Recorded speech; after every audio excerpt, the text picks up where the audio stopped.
Hello, everybody. My name is Gareth, and this is Book Songs Under the Magic, and this is the second discussion we've had on our Ursula K. Le Guin read-along. So it's really nice we managed to do this because we didn't really say for definite we were going to do discussions, but this book absolutely warrants it. So I'll tell you about the book in a second, but I just want to tell you about my three colleagues here. So we've got Pat from Book Chat with Pat. Hello. We've got Mike from Riff Raff's Reading Renaissance. Hello all. He likes his alliteration. And that's Gavin from Genre Books. Hello. And we're going to talk about. I looked for my copy. I couldn't find it. We're talking about Left Hand of Darkness by Ursula K. Le Guin. So there we go. So imagine I've got that one in my hand because that's the one I was reading. The SF Masterworks one. The Left Hand of Darkness. It's very, very clearly her most famous book. It's one of the most famous science fiction books of all time. It's one of the most talked about books. And from 1969, that means 60 years later, it's still surprising people. It's still creating discussions. It's still seen as something that is hitting a taboo. So science fiction can do that. It often does that. But this is a book that's done that for a very specific aspect of society that is pretty much the biggest conversation of the moment, which I think is why it's so resonant at the moment. But there are other things to the book as well. So if you've read the book, you know what I'm talking about. But there's lots of aspects of the book we can talk about. But before I say any more about the book, can I ask my three friends to tell me about their channels? So Pat, can you go first? My channel is Book Chat with Pat. I've been a booktuber for a little over 2 years, and I talk about all kinds of literature. I'm a retired high school English teacher, so I bring that background to my reading. I still claim to be a new reader of science fiction, even though my gentleman friends here debate with me about that. But I think compared to them, I am a novice in this genre and just sort of finding my way around and enjoying the journey. Mike? Thanks. I'm Mike. My channel is Riff Raff's Reading Renaissance. The handle is @RiffRaffReads, which is a little bit easier for people. The idea of my channel, I've been doing it nearly a year now, I suppose. And the idea is, having started reading seriously quite late in life, it's about trying to catch up and not miss out on the things that I haven't read yet that I ought to. I would also say that I'm not traditionally a reader of science fiction or fantasy for that matter. I came to this book simply because its reputation as a brilliant book, rather than just as a brilliant science fiction book, is so big that it can't be left out if you're trying to sort of get to the important works. I am very grateful to be here today. I feel like the kid that snuck in the back of the classroom and just sitting there hoping the teacher won't notice, because I'm not reading the Hainish cycle as the rest of the gang are here.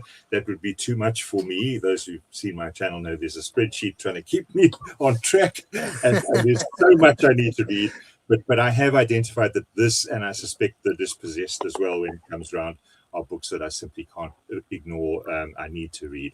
So yeah, my channel reads all kinds of genres, just trying to find the good stuff, whatever that means. Yeah, I have a lot of fun, and I'm grateful that people seem to want to come with me on the journey. Awesome, thanks, Mike. Just on that subject of the register, 2 people haven't turned up, so that's typical of my lessons. And also, we've got someone yourself from another class, which is also really exciting, because who knows what happens when someone who shouldn't even be here is here. That's awesome. So, Gavin, can you tell me about your channel? Present, sir. So, yeah, my name's Gavin. My channel is Genre Books, and I also try to read around a great many different subjects and genres, taking a bit more of a science fiction slant during this year. But I will read pretty much anything you put in front of me. Yes, Gavin's doing a fantastic 100 Years of Science Fiction project where he's reading 100 books and reviewing twice a week, isn't it? Two video reviews a week. Check out his channel for that, because The choice of books is interesting, but also one thing I was almost going to do, and can I do that? I can kind of do that a little bit. Take a page out of. No, hold on. What's the phrase? Take a leaf out of your book. And mention what was going on in the year. But you do that in your video so brilliantly. You talk about who was born, who died, what was happening around the world, and then you talk about the book. But it's a very awesome project. I will talk about the book in a minute, but let's say hello to a few people, and then we can introduce it all. So Heidi was like relieved that she was here, so that's really cool. We're relieved you're here as well. Wouldn't be the same without you. And then I said, sorry. To be fair, the reason why it's short notice as well is that this weekend has cropped up so quickly, and the fact that we're in the middle of May seems mental. So when Mike went, "Is it today?" I was like, "Oh my god, it is!" So I immediately started scheduled the thing. But yeah, I didn't realize it was the 16th. In my head, this week has gone by so quickly. I appreciate the BookTuber group doing a live show. I know you all have busy. Oh, yeah, absolutely. Yeah, which could be why 2 people are missing. Evening or just seen The Left Hand of Darkness has made the top 100 novels ever. Awesome. That's in The Guardian. Someone's going to do a video about that, aren't they? About what books were included in the 100 novels. Oh, I've seen a lot of chatter on that already. Some people are not happy. Is it the new list?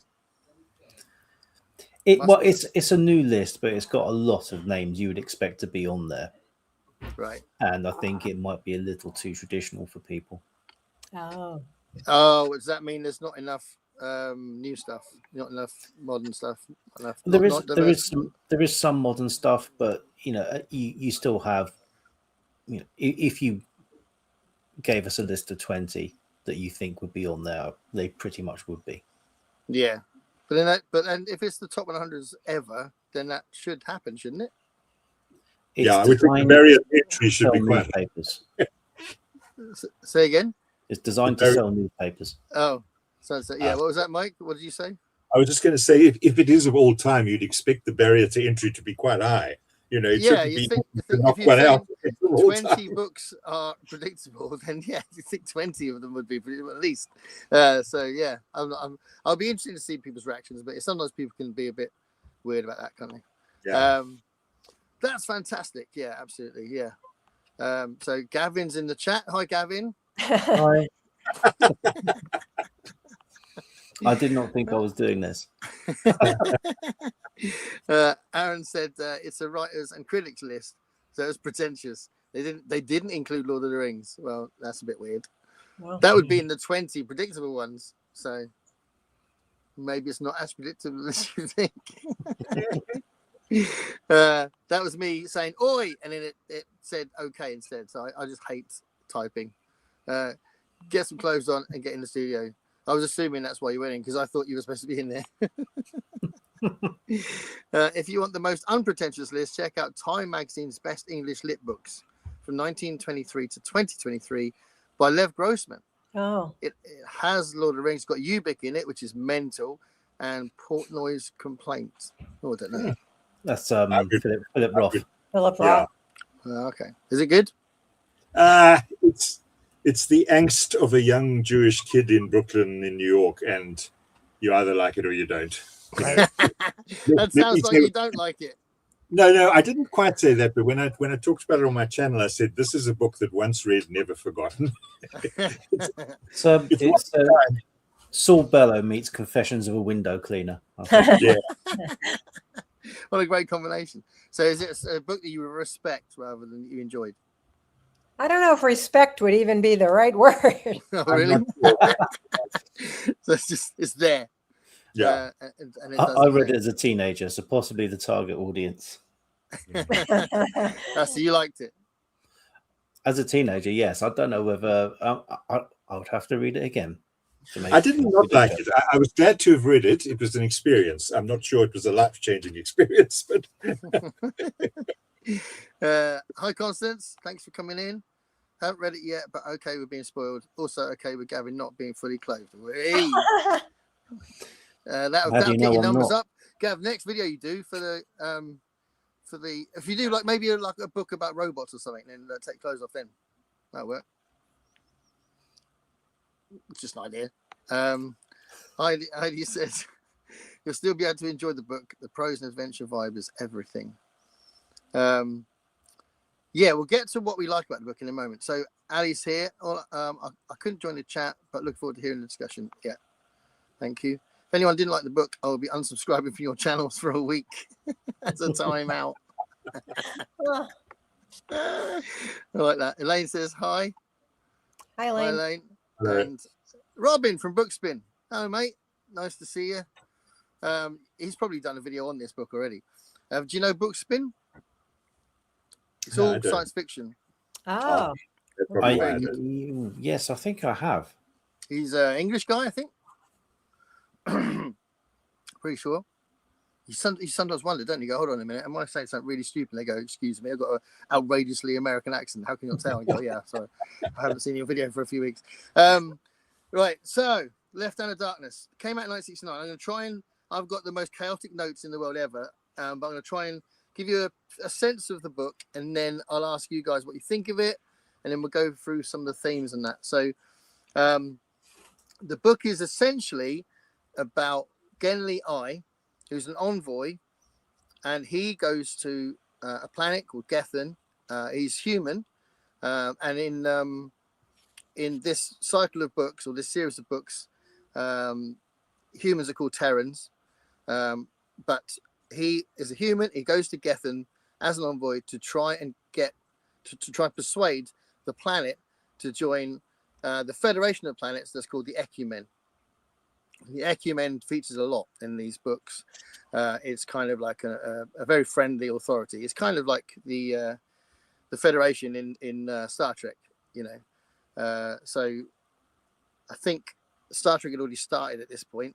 So whether or not she got the idea from that, I don't know. But the Ecumen is why he's there, and while he's there, he meets.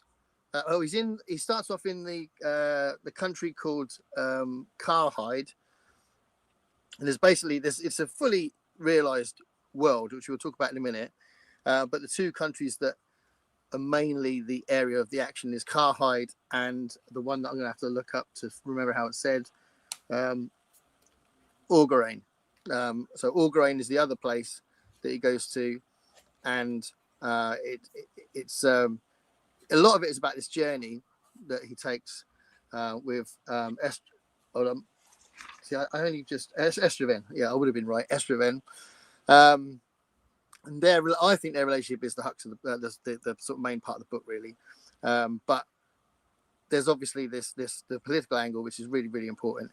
And he's there anyway to try and discover what these people are like, what the planet's like, and he discovers a race of people that completely throw him. He doesn't know how to deal with the fact that he meets these people that have got a completely different biology. There's no gender, or there's one gender. There is a gender, but it's not like male or female. And when they mate, then they biologically get assigned a gender for the mating process. They don't have any choice in it, and then they just have to find a compatible one for that process. And then they go back to being a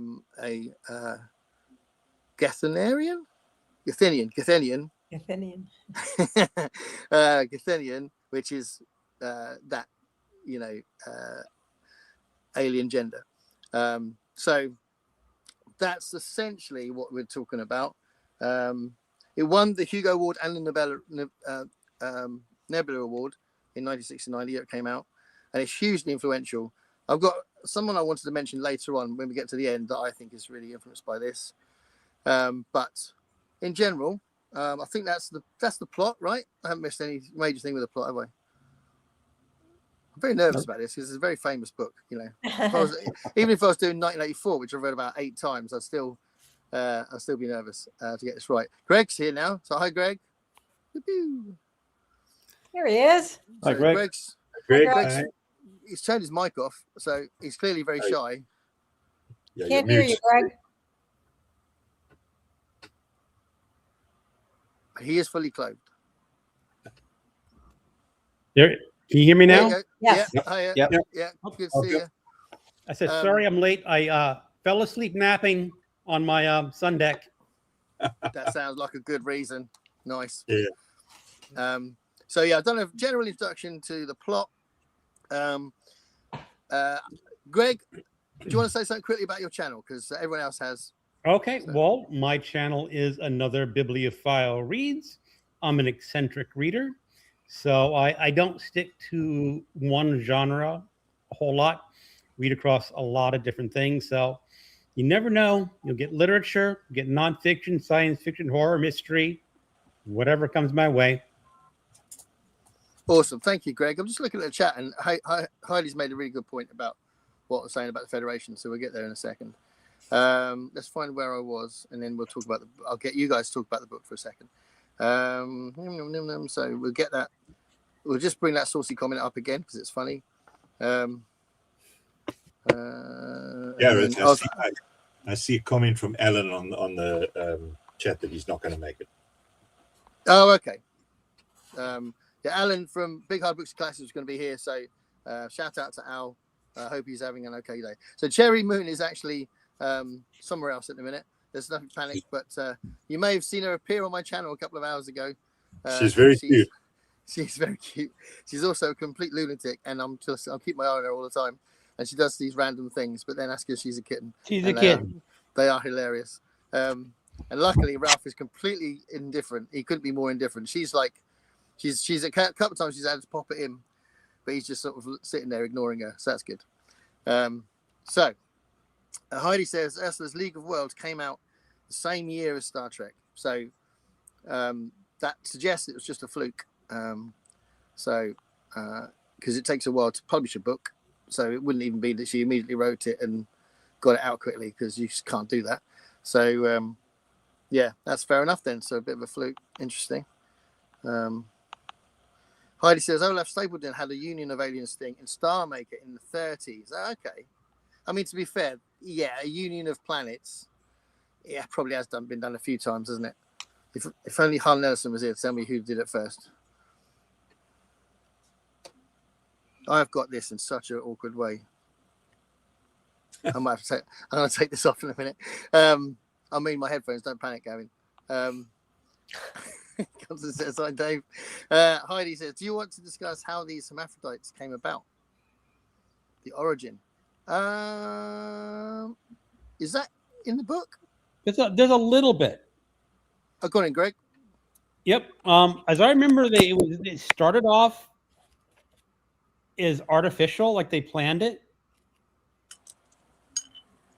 And it's been about a month since I finished the book, so I don't remember the exact details, but that was the idea is that I guess they thought it'd be good for the environment that they were living in.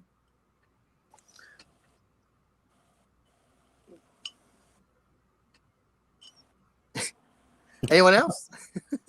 I don't specifically remember, having only read this book, not the ones that came before, I don't specifically remember taking in a sort of a history of why they were ambisexual, or whatever the right term is. Yeah, I think there's a sense that it's only mentioned in passing, isn't it? Yeah. I think as they've the humans have scattered across the different worlds, the biological makeup has changed in a very kind of subtle way. They've done certain things and almost like experiments with genetics kind of thing, but in a gentle way. I think that's the inference. I don't think it's been that obvious. So I think that's where the differences come from. But I don't think she's gone massively into it from what I remember. Is that right, Pat? Right. I mean, Genley says that at some point it seems likely that they were an experiment. The thought is unpleasant. And then he goes on to say, accident, possibly, natural selection, hardly. Their ambisexuality has little or no adaptive value. But he kind of theorizes about it, but he suggests that it was an experiment. Right. I mean, the climate of the planet. I mean, Gethin is another word for winter, isn't it? In the lore of the book, and the planet is definitely used. The snowy, icy nature of the planet is used for the plot and used for some of the allegorical reasons as well. So I think that's really cool. But yeah, sounds like that wasn't linked to the gender thing. Hi, Greg. Well, hi, Constance. Already, yeah, we're getting on very, very well, which is nice. Has she come to picked think her of it- human yet? Well, I thought it might have been Ali, but Ali's gone away for a few days, so I've taken over her brain. Mwah. No, I think she'll like both of us. She hasn't been exclusive yet. Come to think that the short story that became the intro of Rukan's World came out in 1962. So if that's established the league, she was well ahead of Trek. Well, that's true. Yeah. The short story did come out a long time before. So, but as someone else said, and it's kind of inevitable as well, the idea of a federation of worlds did happen before that anyway, from other people. Margaret says hi. Hello, Margaret. It was a Terrans colonists did an experiment. So Heidi says, well, yeah, I think that's what I the just idea. said. Yeah, that's the idea, yeah. Her father was an anthropologist, which I think inspired her to play play with things like gender. Yeah, I think there's all sorts of things that come out of that. We were saying in the last live stream how much her interest in anthropology really colors her writing, you know. Yeah. In fact, if I'm not mistaken, her father's name was Krober, which is the K of Ursula K. Le Guin. Yes, it is. Yeah. So she was literally paying tribute to. Joining us. Can you hear me? Yeah, you on a motorway? I am in a raining Portland park. I just happened to check the chat and saw that Alan wasn't coming, and so I thought I'd tune in. Oh, okay. Well, you're very welcome. Okay, cool. So Margaret's here. Hey, Margaret. Hello, Margaret. Check out Margaret's channel. Hello. Margaret Pinard, she's amazing and very much a white circle with a gray circle inside My it. camera isn't working. I think it may have been because I came from YouTube and it was both arguing for the camera access, so it just shut it down. But yeah, That's good. That means if someone says something really stupid, you can make whatever face you like and we won't even know. that's true. You can also leave if it gets dull. And Everyone will know. Gavin and his attire is going to be a thing. Well, no, I don't think he's going to act on what I said. Well, I'm gonna save it. A new booktube event going to start Nude-vember. Oh dear. Nude member, I like that. What's that? Just make a video not fully clothed and see if people don't notice. All book reviews done naked. I can see that. Talking about nudists for a moment. Terry Jones has had a statue unveiled of him, the nudist pianist in the sketch shows. Yeah, Margaret Palin and Terry Gilliam were there for the unveiling. I saw a picture of it. I shared it on Facebook. I was very happy. So yeah, Terry Jones has been honoured. Is it in Clacton on Sea or something? Some seafront where I think Terry Jones comes from. So any Monty Python fans would be pleased that there's now a nude Terry Jones via a statue in some seafront place somewhere. I'm a huge Terry Jones fan, and being that this is a bookish channel, I'm sure you know this, Gareth, but anyone who doesn't know, Terry Jones also writes brilliant history books. He's a he's a very bright, well, he was, he's passed on now, but The very deep interest in history, yeah. Massively, a brilliant writer. Yeah. Cool. All right, so that's all the chat that we've had so far. Let me just ask you guys what you thought of the book, general thoughts for the book before we go too much into certain themes. So, Pat, as you're next to me, what are your thoughts on the book? Well, I love the book. I love the structure of it. I love the narrative, the narrative structure where, multiple voices are brought in, but we're supposed to see this as Genly's report. This is what he's put together, but he brings in all of the different voices, including some of the mythology of the people and some of the history, and then also Estraven's story, so how he weaves that all together. I love the structure of it. That said, I loved the second half of the book. I adored it. I struggled with some of the beginning, just getting, and I think I said this in our chat, like I had trouble getting my bearings a lot in the earlier chapters.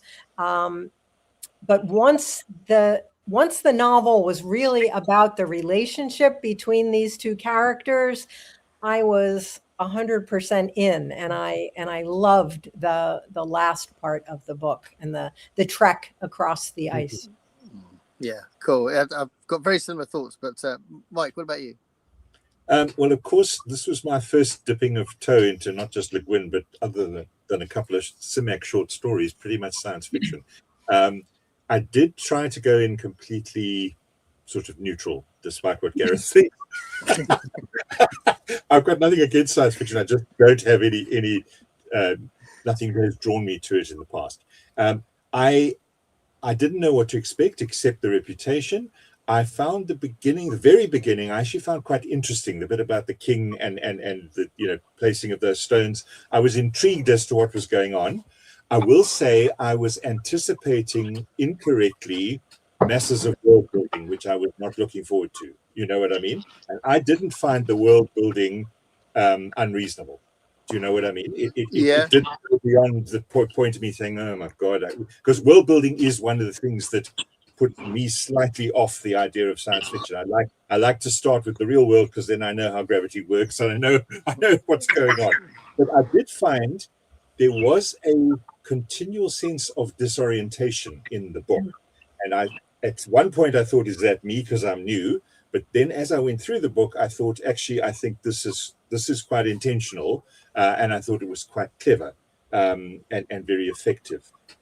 Even to the point that, you start the next chapter and you realize it's a different narrator talking to you, from the one before. We've changed voices, things like that.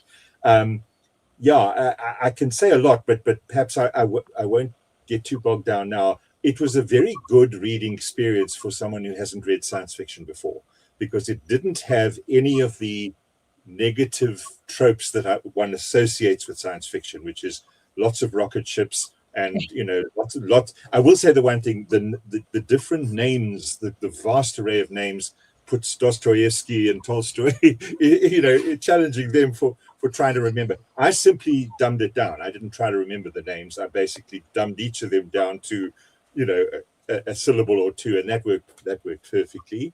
I'm There's sure a meme for that. Can I ask you, what do you think of Fahrenheit 451?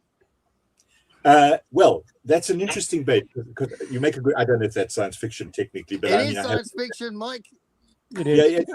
Yeah. Can I start by declaring I don't really believe in genres, either in books or music. Yeah, that's true. Yes. If you don't believe in genres, then we'll just. It's only a joke anyway, mate. Because no. You clearly read science fiction before. A long time ago, well, early on my book, I made a video about books I haven't read yet, and I should have. And on there was Fahrenheit 451 and Aldous Huxley's Brave New World. So that's science fiction as well. Yeah, that's what I was just occurring to me. So I read both of those, and I have to tell you, I've since heard someone criticize Fahrenheit 451 for the fact that the characters are not well enough developed. And when I heard that comment, it did resonate. I did understand it. Someone said the book felt rushed. And having read that and followed it directly with Brave New World straight afterwards, I think Brave New World's a significantly better book, just personally for me. But let me stop there because that's not what today's video is. That's my fault. I asked you what you thought of it. But yeah, I'm happy to go around, but I don't want to hog the microphone too long here. I did find they were. I mean, the story was relatively simple here, which I appreciated, but the depths of issues that emerged were endless, and one could talk forever. And I do think that the disorientation that occurs in so many levels, even at the gender one, I did find actually fascinating. The fact that I wrote down one statement here, which the book says at one point, One is respected and judged only as a human being. It is an appalling experience. That line really stuck with me. The fact that all the usual preconditions and preconcepts simply don't apply. There's great power. I've written down a 4 or 5 of these lines that literally stopped me on my tracks. There's one about atheism. There's some very, very, very powerful moments in the story where they almost don't feel like the story. They feel like sort of almost bullet points on the side, but boy, they're powerful. So I came away, I think you may have slightly misinterpreted my takeaway, Gareth. I wasn't saying it was good despite being science, or I didn't mean to, whatever I said. It wasn't that I didn't like it as science fiction. It's such a good book that, again, my feeling is that the genre is almost irrelevant. I do wonder was the science fiction necessary for her to write such a brilliant book, or could she have set it in, the outer Mongolia, in the way of Russia? Well, one of the things about science fiction, one of the reasons why authors are drawn to it, you can say all sorts of things without the preconceptions and judgments and prejudices that might happen if you set it on Earth, present day, or whatever. So I think that's why science fiction writers will create future societies, or they'll create another planet, or they'll create another race, and it'll be to make comments about humans. Science fiction is never about the specifics; it's about us, and the specifics are there to tell that story. Gavin, what do you think of the book? Sorry, Mike. Gavin, what do you think? Rather than science fiction, I was just thinking fantasy for at least the first half of the book. Obviously, there's science fiction there, but I think if ever a book sort of deserved and didn't have all the maps and family trees that you might find in some fantasies, it might be this one, and it might have been helpful. I think like a lot of us, a little bit adrift at the beginning, but it's got to be intentional, surely, because it is just layer upon layer of customs, of family histories, of protocol, and even after however many years he's been on the planet, this ambassador hasn't got it right yet. So I don't think the reader is supposed to be comfortable. So that when something happens and it's a surprise. Do you mean Genly? Yeah, Genly. He's been there for 2 years. Yeah.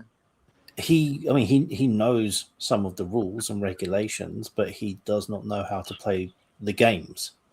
Right. So that when something happens to him, it's a surprise as much to the reader as it is to him, I think. Yeah. Yeah. And she could have easily said he'd only been there a few weeks. I think she's trying to say that after 2 years, it can still be disorientating because our sense of the way we live is so normal to us that it'd be so alien to have that to be confronted by that. The only thing I could sort of think of to relate it to in sort of in human history terms is those first traders and explorers that went to Japan, for example, and it's just a whole everything is similar, but there is just a whole different way of going about things, how to treat people. The whole thing about, was it Shifgrafor, like the saving place, the honor, not saying what you mean, or never saying what you mean, never giving advice. He's been there for however many years it is, and no one's allowed to give him advice in case it offends him. Yeah. So, Greg, what did you think? Okay, this is my third time at the book. Wow. So I listened to an audiobook. I might have been in the 90s, I think, when I first listened to the audiobook, and then probably listened to it again in the mid-10s. So this is my third time. So I'm a little familiar with it at this point. And it still is my favorite Le Guin novel. Now, we're coming up with Wolford's Forest and Dispossessed. Both of those I've also read before, so it may have a chance to drop and the other two to raise, but I remember just the whole beginning again. This ambassador, and you're getting this totally alien world, but kind of human too. I mean, they are descended from humans, so you get this feeling, and I was captivated. I mean, because I was trying to figure out, like you said, the Shishfagal. I can't pronounce. I have something in my throat. But this I'm just going to use the Japanese keeping face. It's not exactly right, but you understand what I'm saying. Very similar. Yes. And that probably comes from Le Guin being an anthropologist. Right. I mean, she could absolutely understand foreign cultures and how they are different but still relate. And then again, you have this amazing journey at the end of the book. And I was reading this, and for whatever reason, I thought it was a lot short. Hey, the real Margaret. Yeah. I restarted the phone. Sorry. That's all right. It's good to see you. Carry on. Sorry. Yep. So you get this whole journey, and it's really almost the last third of the book.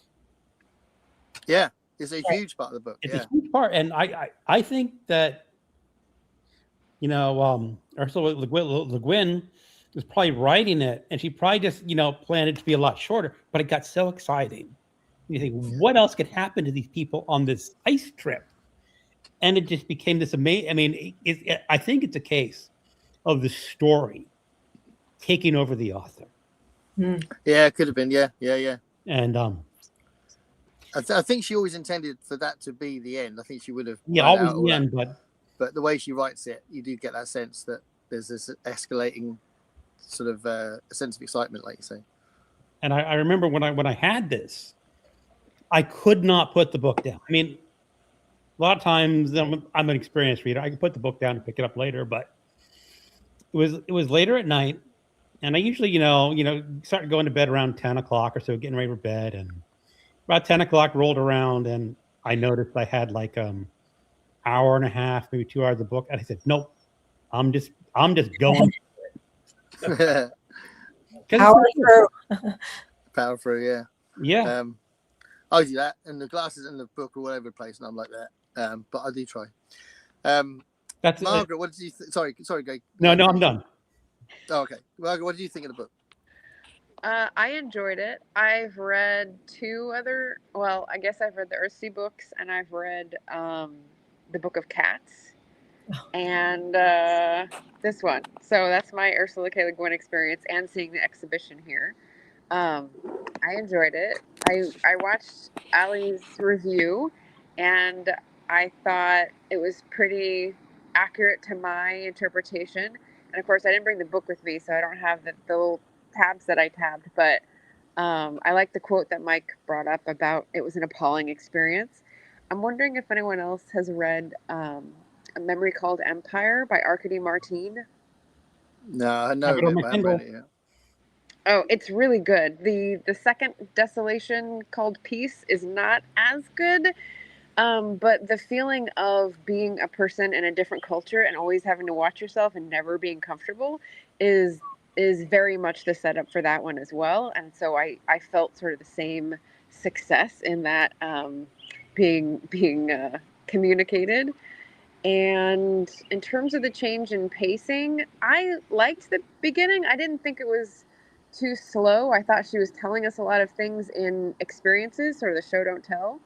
And I guess I always put aside my expectations when I come to Le Guin because I think she's operating up here and I'm just gonna go along for the ride. So yeah, and the ending was really quick. I was reading the On Time and Water book where they're also talking about being on glaciers. So I was like going back and forth between these, and that was just kind of a funny, like, fictional glacier, real glacier kind of moment. So that was fun for me. Yeah. For me, I enjoyed the whole thing, but I do absolutely relate to the people that say that it felt like it was more involving in the second half.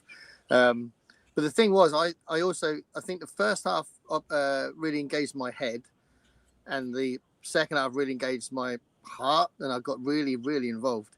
and I'll always remember that the thinking, oh my god, this is just them walking, and like they're going through this climate, and I am so invested in everything that's happening, and every conversation was amazing, and I was really, really involved. And when the final kind of thing happens, which I won't necessarily spoil that bit, but the final thing happens to Estraven, and you get, you know, the ultimately the concluding part of the book. I was really upset. I thought it was like quite an upsetting ending, and but a very poignant and real and brilliant ending. You know, it should have ended like it did, but you get so involved that you don't know what's going to happen. It's not like it's signposted, but when it does happen, it makes sense. But it's also, wow, that was, you know, because Genly and Estraven have become so close, and now just before the final kind of moments, Genly has said that he loves him, you know, and it's like he uses the word love, and he understands love in a different way.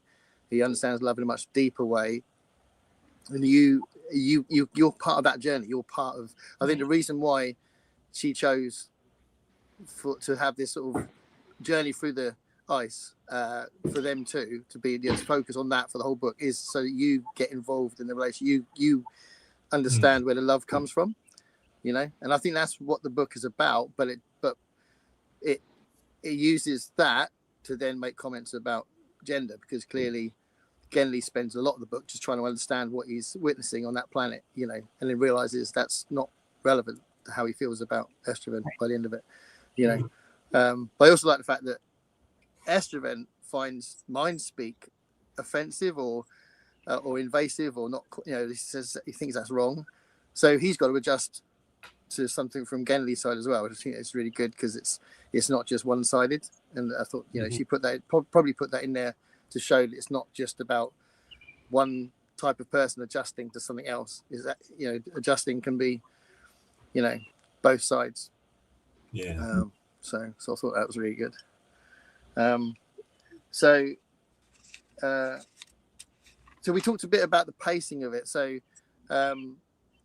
there is a difference, but I think also there is a sense that Genly's in a lot more danger in the second half, isn't he? Because he gets put in that prison camp, and the other place, which I've now forgotten again, Orgarain. Orgarain is much more dangerous for him, right? They react to him in a much different way than Karhide did. So I think that's really good, because a lot of what she writes, when Ursula, because like what Margaret was saying about you sort of like just trusting what she's going to do, and she sort of comes in from a different angle a lot of time, the Guin, but she could have just had both places quite peaceful, but she just wanted to explore the themes, but she didn't. You know, there's a real tension in there as well. I think that's really good. Now, I do have a question for the rest. Now, there's Karhide, the original, and I keep forgetting the name of the second country. Yeah, Orgarain. Algrim. Did you guys get a very Soviet Union vibe from that? With all their paperwork and documentation that they were requiring. Oh, yeah. I thought you meant with like the relationship between the countries, but you mean the culture in the other country. It was very much, sort of, you know, like East Germany or something, or you know, right? Yeah, bureaucratic, certainly, yeah. Yeah, I didn't When think that was when the I was book reading published? it, but it was 69. 69. So that would have been very much on her mind. Yeah. Cold War would have been happening, yeah. I was going to say at the beginning that there was lots going on in 1969 and in 1968, and obviously the countries are going through loads of change. But we land on the moon, don't we, in 69, and that's 69, right? Margaret's laughing. Yeah, That's yeah. right. Yeah. I was just gonna say, do we? My conspiracy theorist is rearing its head. Don't forget Woodstock. You did land on the moon, and obviously Stonewall happens as well, which is really important. So it's linked, but it's not necessarily like what she's bouncing off. But you can see the sort of the zeitgeist of the time, you know. So I think that the You real had world all stuff the does all of the does- student riots in '68 as well. yeah. Yeah. So I do think that's when you're talking about Soviet Union, talking about the Cold War, I do think those things are in her mind. I think she's got more points to make than specific things about a country, but I think that would have been in her mind to get to those points anyway, if you know what I mean. Like a general sort of worldview would be coloured by those things, you know, which she'd put in her book. Does that make sense? Yeah. Yeah. I don't think it's specific, but I think it is kind of, you know, her influences. So do you think, because some people think it's really relevant now, some people think it's dated now. How do you guys feel about that? I found bits very relevant. Sorry, Greg. I found some bits very relevant in terms of the fact that, despite the fact that we're in this otherworldly thing, as Greg said earlier, the characters keep doing human things. There's xenophobia. You know, there's a dodgy ruler who people aren't sure what he's going to do. You know, I found quite a lot. Oh, gee, thanks. I don't know whether it's well, I don't know if you guys have the monopoly on dodgy rulers. There's a few of them out there. But I did keep finding, I don't know, when Greg asked about the Soviet Union, I had to stop and think, because I kept finding more modern sort of parallels to think, and it almost ended up challenging me to say, again, forgive me, Gareth, but despite this being science fiction, look how real it is. Look how current it is, and look how much it's talking about us rather than, you know, them up in some other stratosphere. That was the feeling I got. Yeah. What did you think, Pat? I thought it was incredibly brave of her to write about a male character in the way that she did. And I think it's very relevant to today. I mean, it feels very, very current and very, very modern to me. But I just, you know, because we start out with Genli as sort of this almost anthropologist, you know, just kind of recording his observations and sending, you know, transcribing them somewhere for back home. And he ends up having this monumental experience in his own life, in his character. And he has this profound love experience on an emotional level. And I just think that was just an incredibly courageous and brave thing for her to write. I don't know what people were writing about, you know, with regard to gender or to men specifically at that time. I just thought it was very courageous. Yeah. You just said that he's like an anthropologist, and that immediately, I haven't thought about this until this live stream, but you made me think, well, did she write Genli to represent herself? So she creates a scientific experiment with this race that has gender the way they have it, and then she puts herself in that position to go, right, I'm going to spend this novel trying to figure out how I feel about that. And then she discovers that, you know, through the writing of it, that she can reconcile with it. She can love a member of that species. Do you know what I mean? Like, did she use that as a device to go, right, I'm going to put myself in the mix of that, possibly so that there's her own preconceptions, her own prejudices that she has to deal with. Well, Genli is the only person who has a problem with the situation because he's absolutely not used to it. Everyone else is not. I mean, it is just business as usual, and it honestly, it doesn't seem to impact their ability as a species either, because they still behave just as badly with wars and chicanery and politics, with or without, you know, the hormones that humans have. But there is a point, Gavin, I agree with you about the bad behavior, but there is a point where the ambisexuality does eliminate some of the issues, and the issues in society that I've sort of made notes about was, you know, there's no rape, there's no Oedipus complexes. You know what I mean? it does reformat the way society operates, in that we're all the same rather than there's two different groups trying to learn to coexist. To me that was. It was fascinating that was so different, and I have to say I loved the fact that he was the pervert because he was different. yeah. But no, you're right. She definitely made comments about men. So the fact that rape has gone is definitely targeted. Because that wouldn't have been put there for a random reason.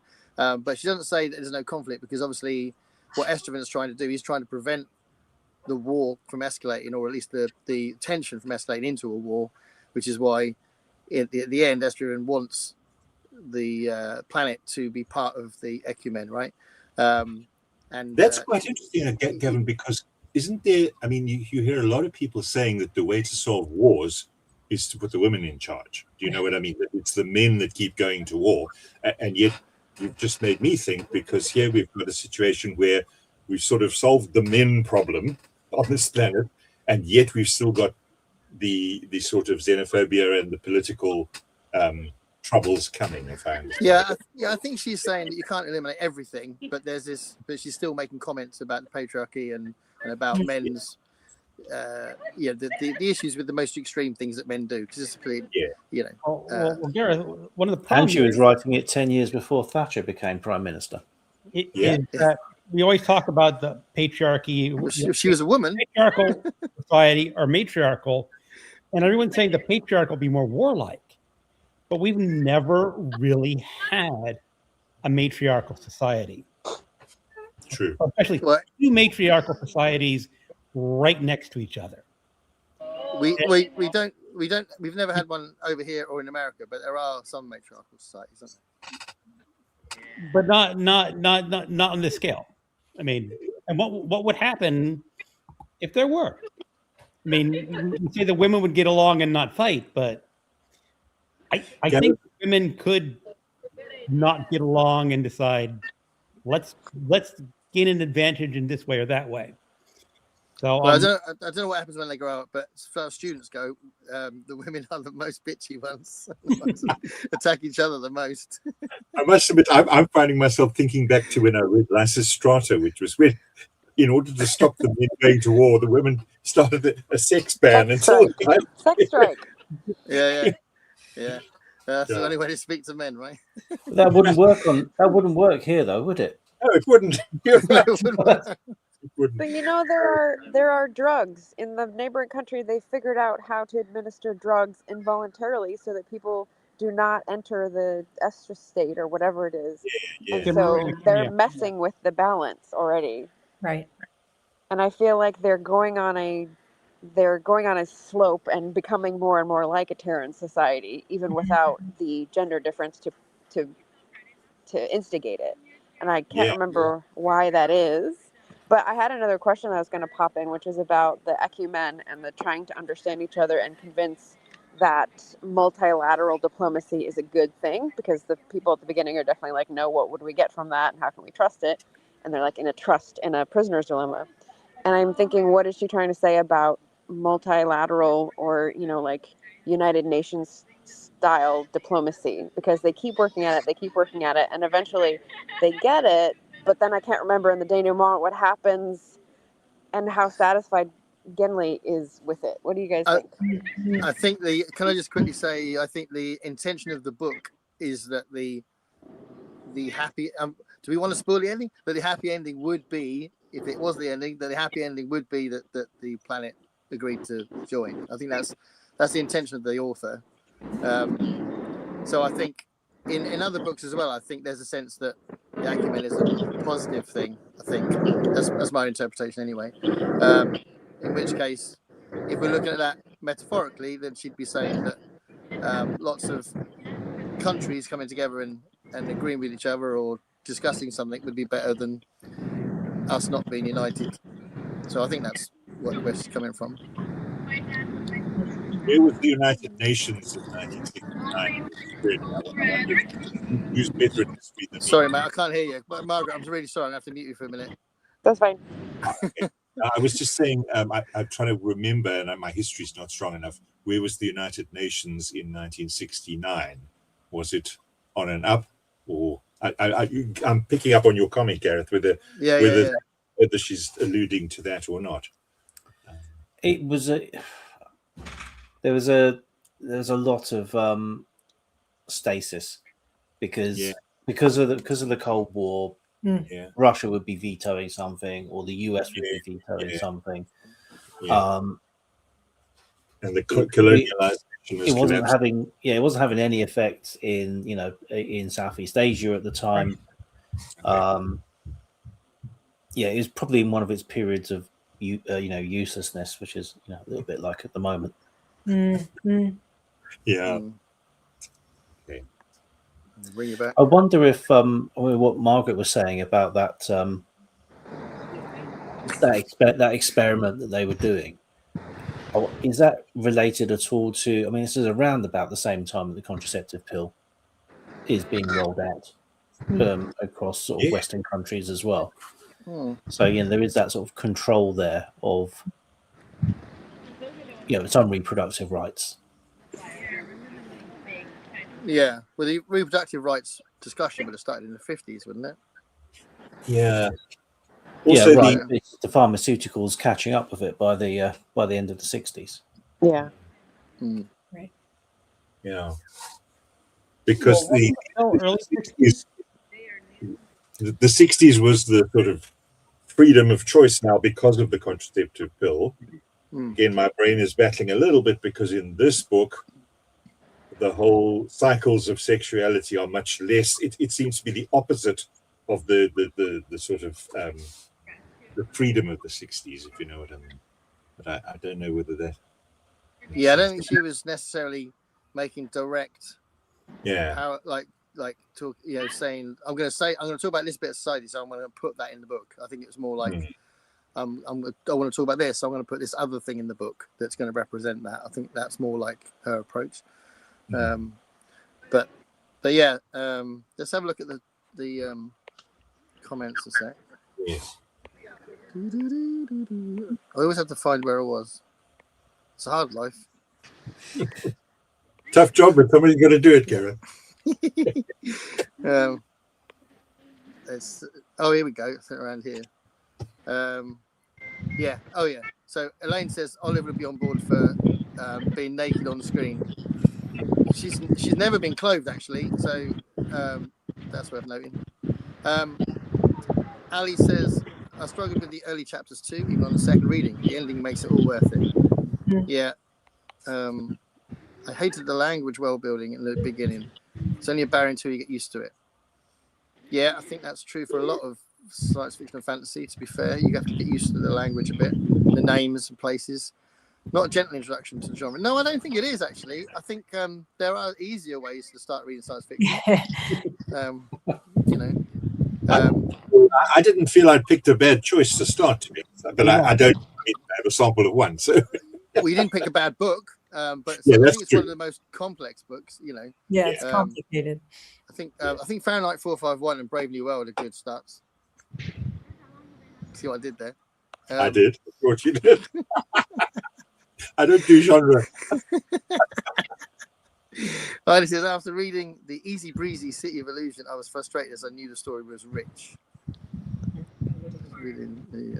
Frustrated. Why were you frustrated by that? Well, just because it was so layered, I guess. Yeah. Genres and genders are both social contracts. True. Absolutely. One more for marketing purposes. My favorite chapter is when he wakes up in a room and felt like he was back in the tent. That was incredible prose that I'll never forget. Was that towards the end? Yeah. Yeah, I remember that. There's a lot of really brilliant writing here. Yeah, absolutely. She's like, she can write something that's very ordinary but make it sing. I think. To finish Brave New World. It's a great book. I would recommend it. The chem ring reminded me of menstruation. I guess she had to use something familiar. So for anyone not familiar with the book, that's the process of mating when they change gender for the process of creating a baby. No, I don't remember how often does that happen with them. Did it specify, or is it?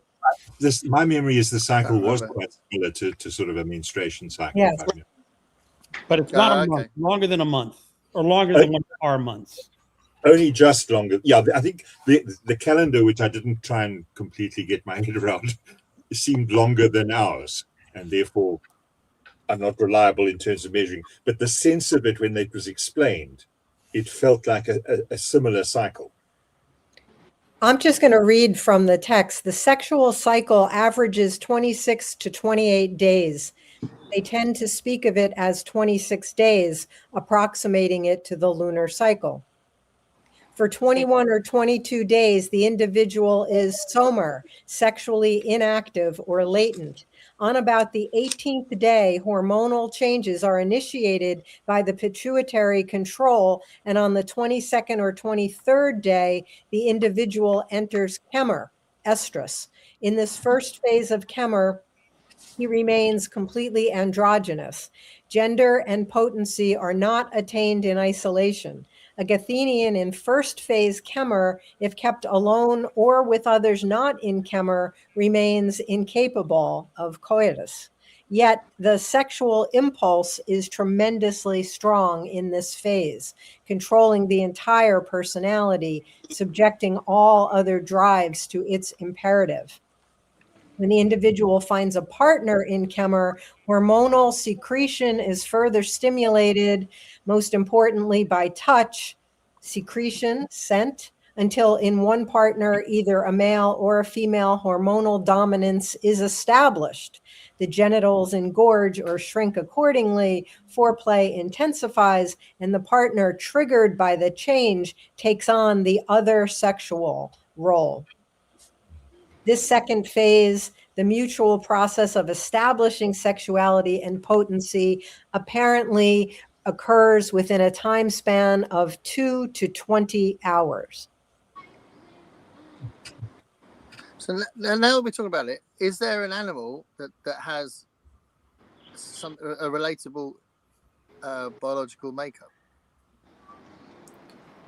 Because I'm wondering, because it seems obviously very innovative that there's this organic process where the biology changes according to the sexual act. Is that because you just came up with it, or is that because there's an animal that is in our natural world that happens? There's definitely species that can do that. There's also plants that can do that. Yeah, there are depending on the chemical signals. Yeah. Yeah, so are that's what I was wondering. I species thought there might have been. that are like It does invertebrates. feel, though, like the menstrual cycle. Then there are 2 to 5 days during which they're highly fertile, and that's when it happens. You know, this sounds like that is her frame of reference, the menstrual. That was the impression I got. I agree with Pat. Yeah. Well, what you're mentioning about the animals, I think it's some sort of invertebrate, maybe a slug, that if it's all female or all male, one of them will just change genders. I've heard that. Yes, yes. I don't remember the species. Because she also had an interest, like a side interest in animals as well. And it'd be interesting if she's drawn from that as well, wouldn't it? Because that's one of the things that science fiction often does, that it will draw parallels that are in our natural world. You know, Adrian Tchaikovsky wrote Children of Time because he did a lot of work on spiders. that's what he's Wasn't like. that his I know how dissertation? they act. Well, he knows about spiders, and each time he looks at that sort of thing, he looks up what do they actually do in our real world. So yeah, that's definitely a feature of what science fiction writers do, right? Hello, Chris. Chris from Liminal Space is here. Hey, like Chris. The Guin certainly blends the genres of sci-fi and fantasy as a direct mirror of our political history. So I think that's bouncing off what you said, Gavin. There's that fantastical element. Sci-fi can lend timelessness to stories. Yeah, that's the thing. That's again something you said, Mike. That if you take away the reality of the present day, then it becomes timeless. I mean, hopefully some things become out of date because, you know, we're not at war anymore. There's no prejudice anymore. You know, everyone is living happily. Yay. Then they'll date all those books. As Pat says, I think it did feel very modern. It felt. Yeah. Yeah. of now rather than outdated. Yeah, absolutely. I also love the folk story interludes that was Estraven's backstory. Yeah, I do not think it's revealed until the trek. I guess that's why he has so many names. Yeah, that was a really interesting development. The one you start piecing those things together, because that's another reason I think where it takes a while to lock in, because you're like, okay, I'll collect that bit, and then you go, okay, I'll put them all together now. Which some people love that kind of reading, but I don't necessarily like doing that, keeping things stored, and then I can put it together later. Go on, Margaret. One of the things I liked that is another example of her sort of putting you on your head to look at something differently was the sexual expression that you're just discussing. I had to keep moving back and forth because there was a little toddler and the whole family was moving with the toddler and I had to mute myself. So sorry about that. What I remember was the part where I think it's Estraven thinking to himself something like how vulnerable they must feel to have their sexual organs out all the time and be, whereas in our world, it's like the difference that conforms is what makes you powerful and either aggressive or attractive. And so there's just like opposite thinking. So I thought that was a good point. Yeah. That's the thing though, when she sets something up, this is the same when we talked about the planet that was like, what was it? That spent a long time going around the sun. So it was like one day or one season was like forever. But no, just night was, I can't even remember now. But the point is, when she sets these things up, she really explores it properly, and she thinks about what are the consequences of this, and that's a really good point, Margaret. That's something that's referencing the actual biological differences there. So yeah, good stuff. Right. It's another reason, Jenny, again, he doesn't like the cold, I suppose. Yeah. And they don't mind it as much. Well, that's interesting. This is your third novel that featured very cold planets. Yes. Yeah. Do you think she just didn't have a good system at home to kind of get some heating in her house?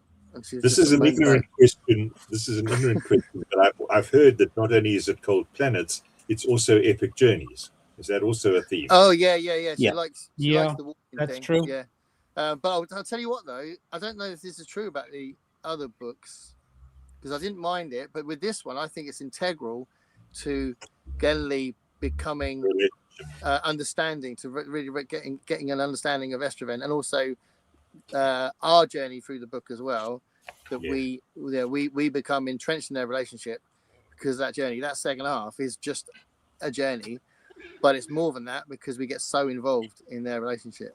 And an understanding of himself. I mean, he changes as he's not just this reporter standing on the outside. He has changed as a result of this experience. I mean, he's more like them, certainly, than he was before. He's not, I don't feel him so much an outsider describing what he's witnessing. He's been changed by this. Yeah. And then he comes back and he has reverse culture shock because he's around his own people and he's like, what are you doing? You're pervert. Yeah. And didn't somebody even not recognize him when she saw him or something? Yeah. Off the spaceship or something. Yeah. But he's deliberately searching for this as well. I mean, this is the other quest he's on. His actual mission is this ambassadorial role, and he's looking for answers everywhere. Yes. That weird sort of monastery soothsayer place he goes to, that's an odd little interlude. There's some bits going on there that I don't quite understand. We've got this one person that's just dancing, and this one person that's in Kema, and how they're able to predict the future, or even if they are predicting the future, I didn't quite get a handle on that part. I agree with you. I found that passage a little bit maybe unsettling, and I was trying to work out. I mean, I didn't come away thinking that this whole process was wonderful. I almost came away thinking it was a bit of a snake oil salesman type of, I don't know if it's a critique of a sort of a religious type of approach, but it felt to me that the processes you were being told that, if the answer doesn't suit you, you've asked the wrong question. Those sort of things sounded to me like a justification of a process that I wasn't sure I was buying. Do you know what I mean? Mm. Maybe I'm cynical. I don't know how anyone else felt. Yeah. Yeah, there were definitely slippery answers. Yeah, and I found myself thinking, why is this piece here? You know, it is a little different to the rest of the journey, but And the Guin never really answers that question. I mean, part of me was thinking is that they're gathering information and they're just extrapolating and trying to give the most logical prediction. Like Yeah. if you feed a whole bunch of information to AI and say, okay, what do you predict is the result of all this information? And then that's what they're doing. I mean, but they're doing it in form of a That's his damn. last name, isn't it? What? AI? Can I say, Yes. that worried me when I first met him. And I don't know how it's quick in the book you meet him, and I thought that's got to be a coincidence because in 1969, No. There's no way it was deliberate. it did give me pause. It was the eternal search for a name that's not been used before in science fiction. That's what it was. Okay, because it's an We just tried amazing AI. That's not been done before. it's an amazing coincidence. Yeah. Yeah. Again, it just makes it feel more current, doesn't it? You know. Yeah. Well, but if you're gonna go on.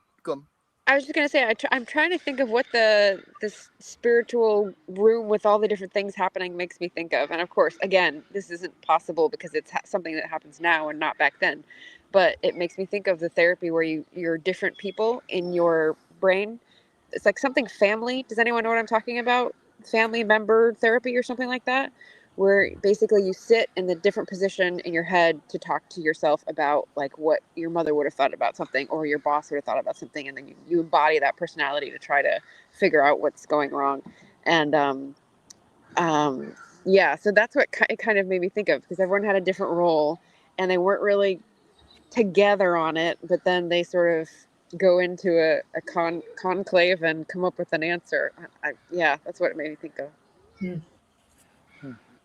No one knows that the name of that.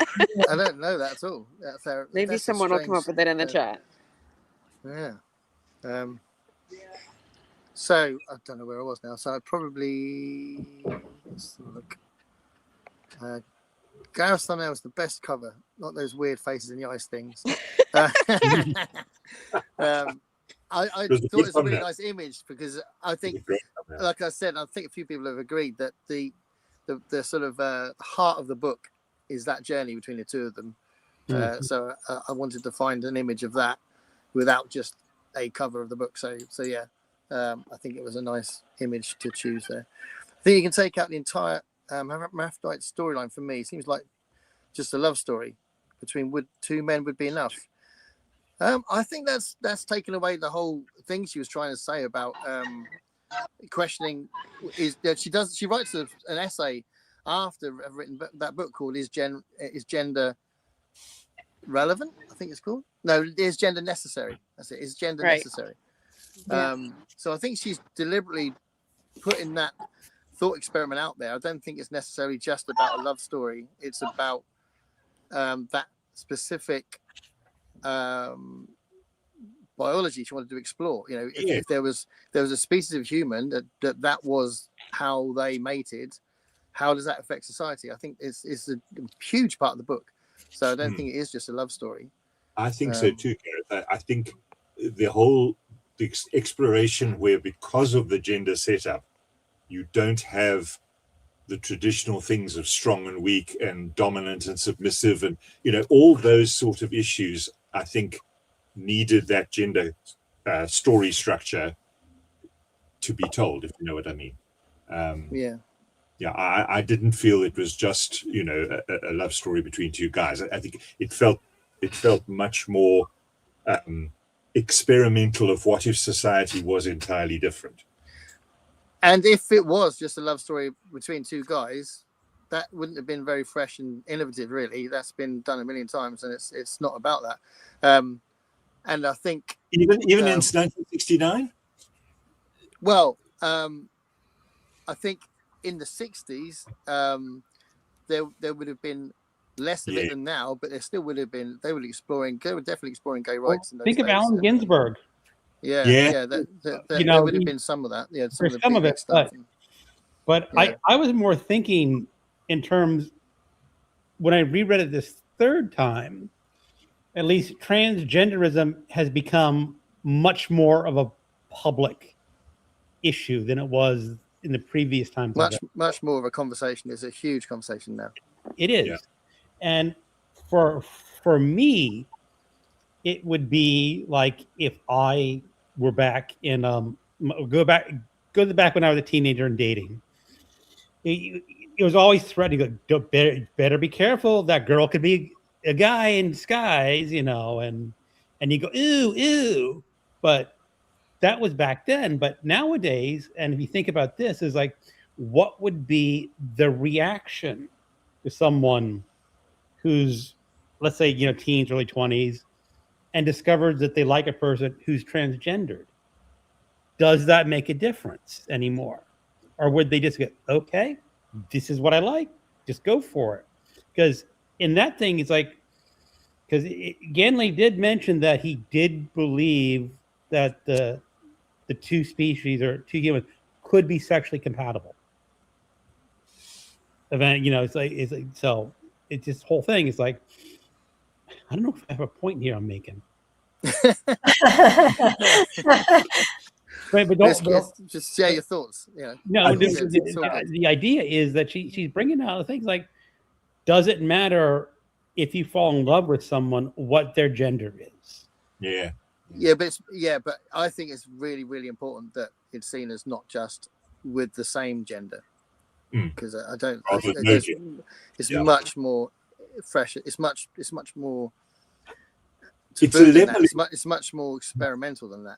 It's a complete leveling of the issues. I mean, again, there's that phrase, I wrote it down here: 1/4 to 1/3 of adult population is engaged full-time in nurture and education of children. That is because of the fact that the gender arrangement isn't the way it is on Earth. Do you know what I mean? There's a whole lot of things in this book that I feel wouldn't make sense if it was a male-female society. Do you know what I mean? It's the fact that we've abandoned that and we've put ourselves into a different setup that then all these other both positives or negatives. I mean, I'm not taking a side in it, but all these factors come into play, I think, because of the premise about the gender. Yeah, I mean, this is going to be pretty messy, but you're right when you say this is about a male-female society. I have an issue with the whole thing about male and female, and it would take us another 2 hours to get to the heart of it. But as far as I'm concerned, masculine it's a bit like genres, isn't it, Gareth?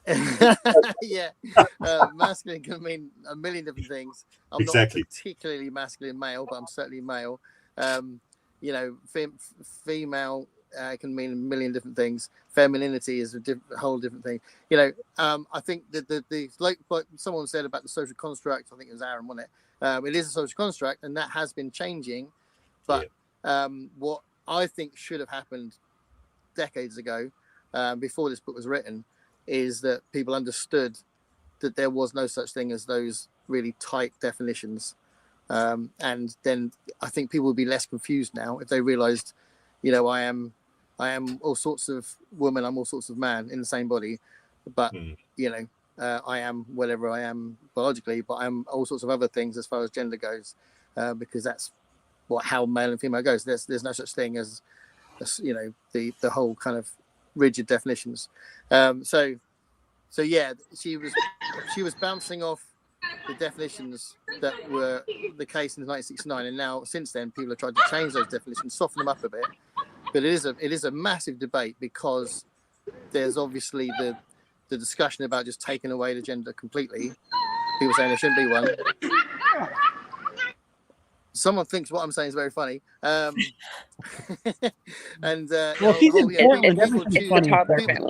people choosing to be non-binary.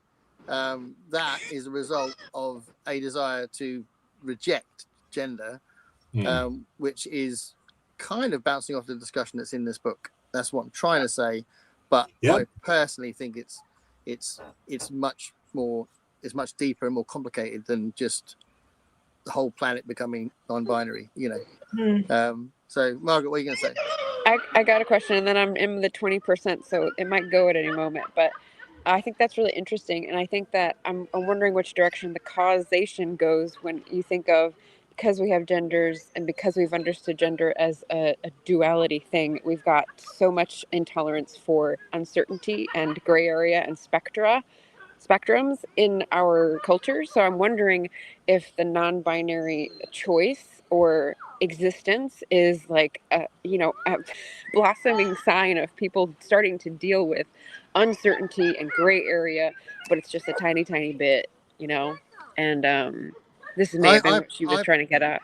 Well, I personally think before the non-binary thing became something in the discussion, people were getting used to the idea that male didn't mean a certain thing and female didn't mean a certain thing. There was a softening of those definitions in the 90s and the 2000s, and I personally don't think it necessarily needs another definition to make the definition what is male, what is female more real. I think the whole idea of what you were saying about the binary definitions. If you're that, you're that. If you're that, you're that.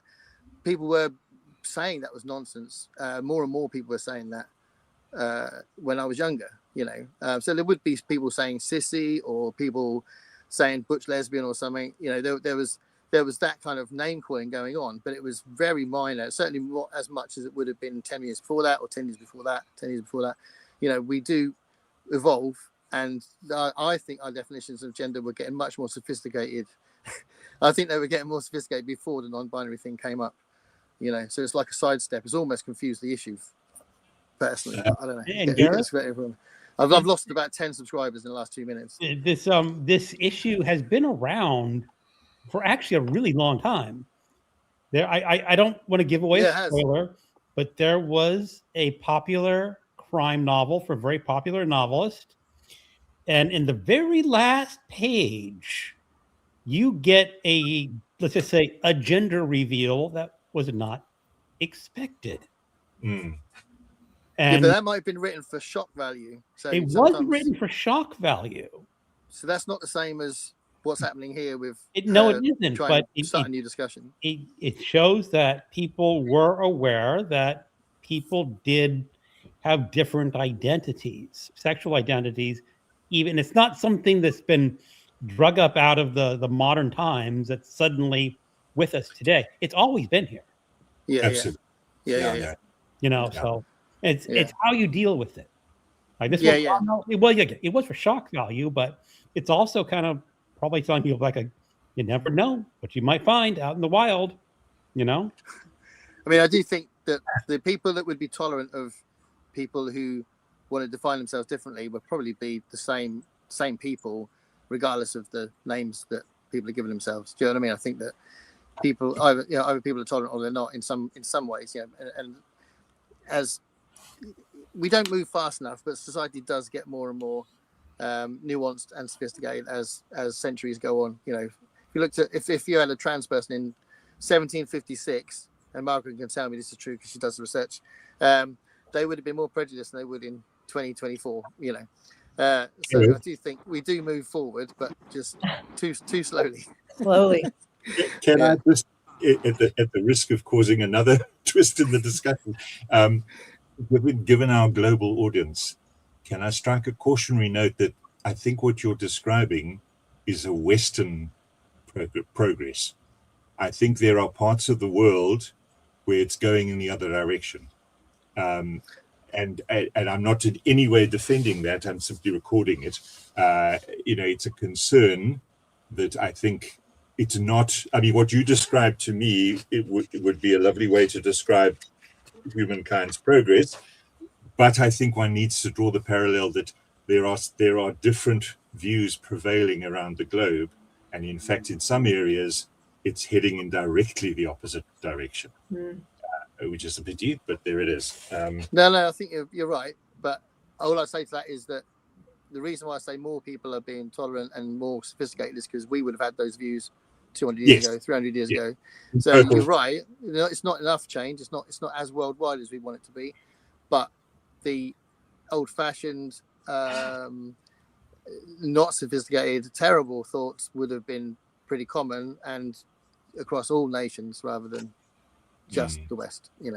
But there's change happening. There's protests happening. There's all sorts of things happening in the places you're referring to, and they will change as well. We can't be glib or we can't be what's the word, Complacent.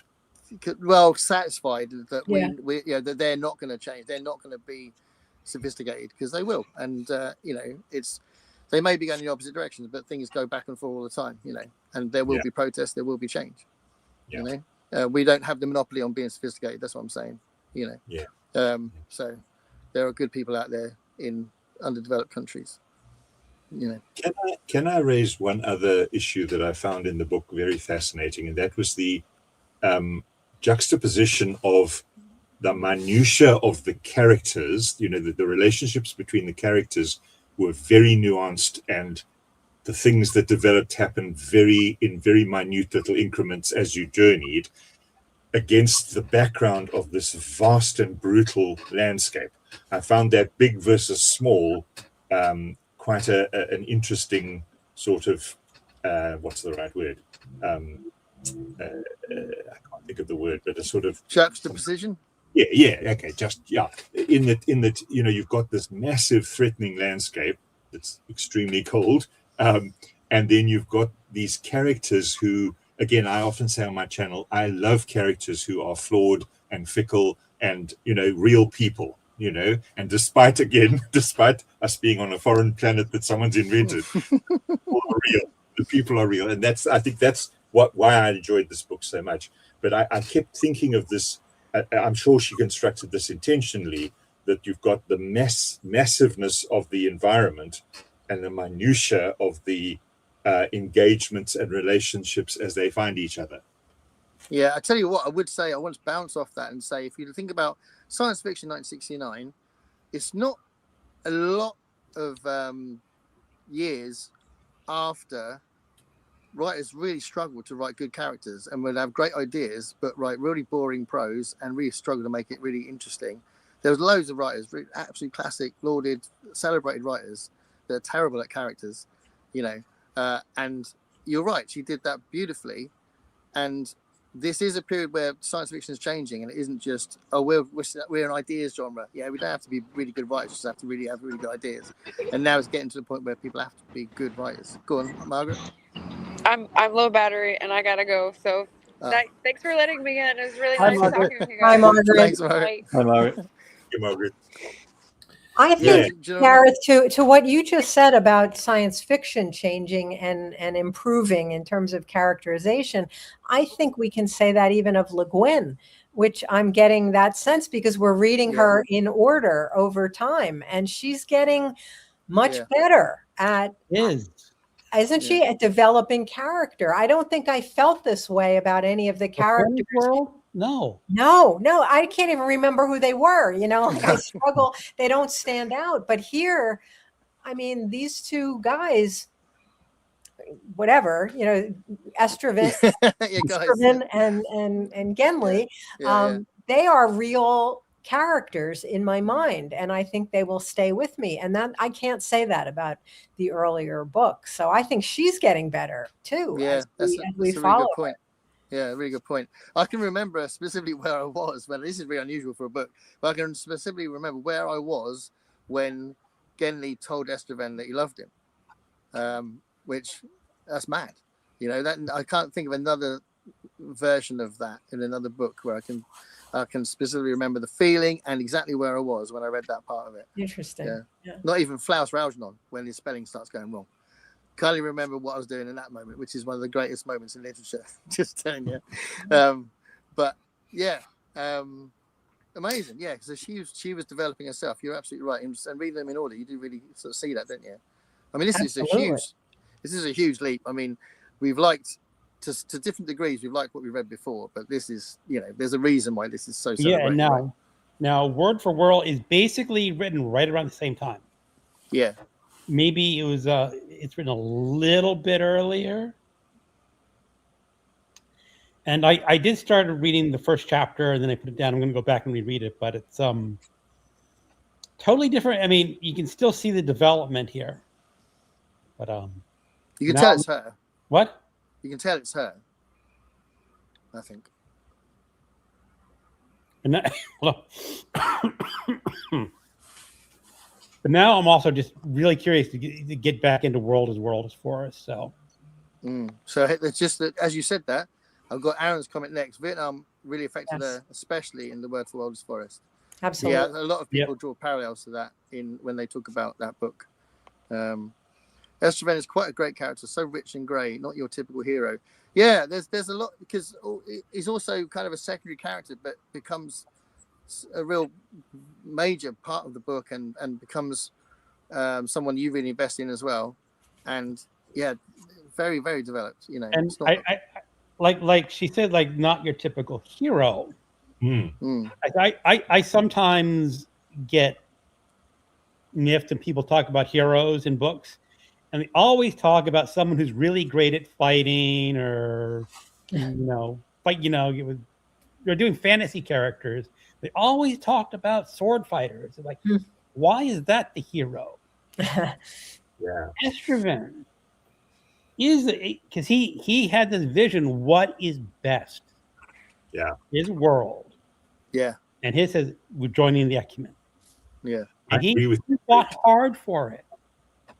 Yeah. I mean, not in the combat sense, but it was a struggle that he had to overcome. So I was very sorry. I was very struck by exactly this thing about characters, that there was no James Bond hero, there was no arch villain, the sort of caricatures that you might expect to find, and again, I'm coming in ignorant, but you might expect to find weren't there. The nuance and reality, as I say, the characters were, even guys like Estreven, who was noble, was not perfect. You know what I mean? Nuanced and very, very rewarding. I'm interested in your comment, Gareth, where you said science fiction wasn't always getting that right, because you guys will know a lot more about that than me. Yeah. Well, it's a bit of a bug. It's a bit of a bugbear for me, because the real kind of the older science fiction fans who go on and on and on and on about vintage science fiction will say that modern science fiction is crap. They just say that as a general thing. They say modern science fiction is crap. And the one thing that it has done over the years has got better at telling a story. So I've read tons and tons of science fiction, and the earlier books, even if I love the earlier books, they're not as good at doing that. They're not as they're not as interested at doing that. I mean, Asimov is the best example. His prose is so boring, but it's because he's not worried about that. He just wants to give you his idea. Isn't this cool? This idea, and I think a good. Go on. That's the difference in the growth of science fiction. Yeah, science fiction was a genre of ideas, and I'll go early. It's H.G. Wells' War of the Worlds, Time Machine. No, but H.G. Wells is better at it, though. H.G. Wells is a better writer. He was a good writer, but the character of the narrator of War of the Worlds, he really just narrates it. He's just a wandering man. There is no character there. Yeah. No, there isn't. Gareth, when did Bradbury write 451? In the something late 50s. Okay, because again, earlier we were saying I've heard him criticized for underdeveloping those characters in that. No, I don't know. I don't think he has a good journey of being the obedient societal man, doing what he's told, and then looking out, say, well, what am I really doing here? And there is one great passage we're getting off the topic here, but in 451, where the fire chief is talking to Montag, and he says every fireman has to go through this struggle where you question what you do. Yeah. And it depends. in the chief's mind, if you choose the right path, you'll still be a fireman and decide that the burning of books is the right choice. There's a point where he said, I mean, I have it highlighted somewhere, but it's the act of choosing. Yeah. That is what makes the man, or what makes the character of Montag, and he chose differently from the fire chief. So I'll say that. I say Ray Bradbury's brilliant at characters. So I didn't, when you said it earlier, I didn't want to bounce off it because obviously we'd already spoken a bit about other books, but Greg's absolutely right. He does go through a journey, and he does have to. He has to be more of a fully fledged character for you to invest in the plot. Because if it was literally just world building in that book, it wouldn't have been very effective at all. So he's persuaded by a neighbor of his who starts saying this is wrong, and he goes through a process of trying to figure it out. Ray Bradbury can't be leveled at that, but there are people who can. Isaac Asimov. Yeah, he's a really good example. But there's loads of times I've read the back of a book, thought, oh, that sounds awesome, and I'm reading it thinking, oh my god, this prose is so clunky and boring, and there's nobody that I'm connecting to. Yeah, I get that the idea is good, but can someone actually write it, please? And that happens a lot in early science fiction. So new science fiction doesn't tend to have that. And the most common thing you could attack it for is like, yeah, great characters, but you've nicked the story from something 50 years ago, So that's, one of those things. But Ursula K. Le Guin has definitely hit a spot now with this. And I think in The World for Wordless Forest and in The Dispossessed, where character is done really well. And like you said, Pat, it wasn't necessarily that true about the other books. Well, not in the very beginning. I mean, I think they've been getting better. I just think I'm seeing the last one for this City of Illusion. Yeah. I forgot his name already, but he has his journey. He has his epiphanies, and you can definitely see that character building. Definitely that one. The previous two much less so. Yeah. I agree. Yeah. And if you're thinking about, Adrian Tchaikovsky's Children of Time again, just as it pops in my head, it's an insane amount of world building, but we care about the spiders. We care about, is it Pandora? Is that her name? Portia. The Portia. Yeah, the main spider that's kind of like the matriarchal spider. We care about her. And one, it's a spider, which is pretty awesome that we care about that. But two, we wouldn't care about anybody if it was just written in the 1930s. Got a great idea about evolution, but I'm not going to do it with humans. That it's just part of the character of what I expect anyway from something written in 2020s.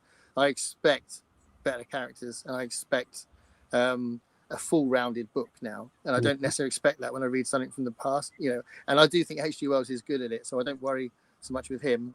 Because Island of Tomorrow as well, I think that's got good character in it, and I actually do like the characters in The Invisible Man.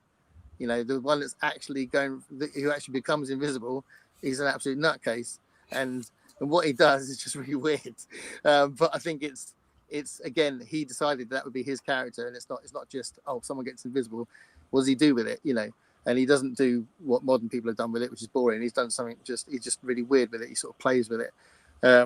So yeah, I do think H.G. Wells is separate, but then he was on another level, I think. But you're right, the Royal Wells is not quite as good for that, but there's a lot going on. So it's a great idea book. I think it's more than ideas, because I don't think it's not just we get invaded, but it's all the levels that he puts in that are actually linked to character. So I do think it's a bit more than that, actually. But I know what you're saying. Let's go back to this a sec. The Mind Speak shows up in this book too. So reading the Hamish books from the start really makes it better. Yeah, the Mind Speak has appeared before, because that's in City of Illusions, isn't it? It's in the first one too. In the first one, yeah. That was in January. I can't remember. I think. That's where it originates from. The Mind Speak comes from that tribe who live in the forest, Omra Cannon's world. That's right. And then that's how the two characters get together in Planet of Exile as well, because she can mind speak, and the guy from the other planet was not expecting that. So you do see it evolve over time. Julie says all my favourites on one screen. That's nice. Hello, Julie. Hey, Julie. Hopefully she said that when Margaret's on the screen as well, you know. Heidi says, I think suicide was a big problem on Winter when it came to the Kemmering. I don't remember that bit. Was that in there? Yeah. I don't remember the details. That's all Unfortunately. there. The colonists were probably worried about survival, maybe a limited number of women. Therefore, the world is forest, so no need for women solve the problem. That's that's probably. I don't know if she's talking about the next book or not. I'm not sure what that means. Anyone want to bounce off that one? Are we back at trying to work out why there's no genders and only? Is it? Yeah, maybe. No need for women to solve the problem. Well, okay. I mean, slight spoiler. In the first chapter, word for world for forest, there's a lot of, let's just say, logger type of men on a distant planet, and they're bringing women over from other planets. Oh, okay. So it's like there's definitely this sexual need of the logger. Yeah. Right. What the people Chris, on Winter would call perversion. Yeah. Chris agrees that there's definitely types of snail that do this. So that was when I was talking about the animal world. So yeah, absolutely. So Okay, at least at least my memory's not that bad. yeah, that's good. It's a good reference. Ring a bell. I was thinking it would have made sense if she'd have found that in the animal world and decided to put it in, wouldn't it? In the Hamish books, the brains are expanded, so foretelling may be a new talent we always had, but never exercised like mind speak. Brideshead Revisited. Oh, talking about gay characters in fiction. Oh, yeah. All That's right. good. Yes. Okay, yeah. So I could have done without the dual gender stuff. It was a detour. Estraven backstory, falling in love with his brother was great, not the late Kement. Okay. Fair enough. Greg said, this is what I like, but could we ever simply say, this is who I like? Gender seems to be objectified in our minds. Could we simply say, this is who I like? This is what I like? I don't know that Greg was drawing a distinction. I think, yeah. I think, I don't know, because... Well, I think the distinction would be is that maybe in the future, people growing up will not have that distinction about gender. It's just you fall in love with who you fall in love with. It could be a guy one time, a woman the next time, and it's more about the person than any label that anybody chooses to put on the person. I must admit, I've got kids who are sort of a couple of years out of school, and I can see this generation shift. They don't look at relationships the way we did. I mean, I say we. I'm probably older than a lot of people in the group, but there is definitely a shift in terms of the rules of the game and also what people expect and what they want to sign up to. I think people are just going in with a whole lot of different thinking. And frankly, if I'm allowed a perhaps controversial thing, I think that's based on what they've seen from the generations before. You know, they're looking at the old rules and saying, well, how well has that worked? I do think people are challenging conventions. I think it's also the speed at which communication happens and the speed at which everything gets hyped and heightened is also part of it, because I think some of the discussion parts skipped.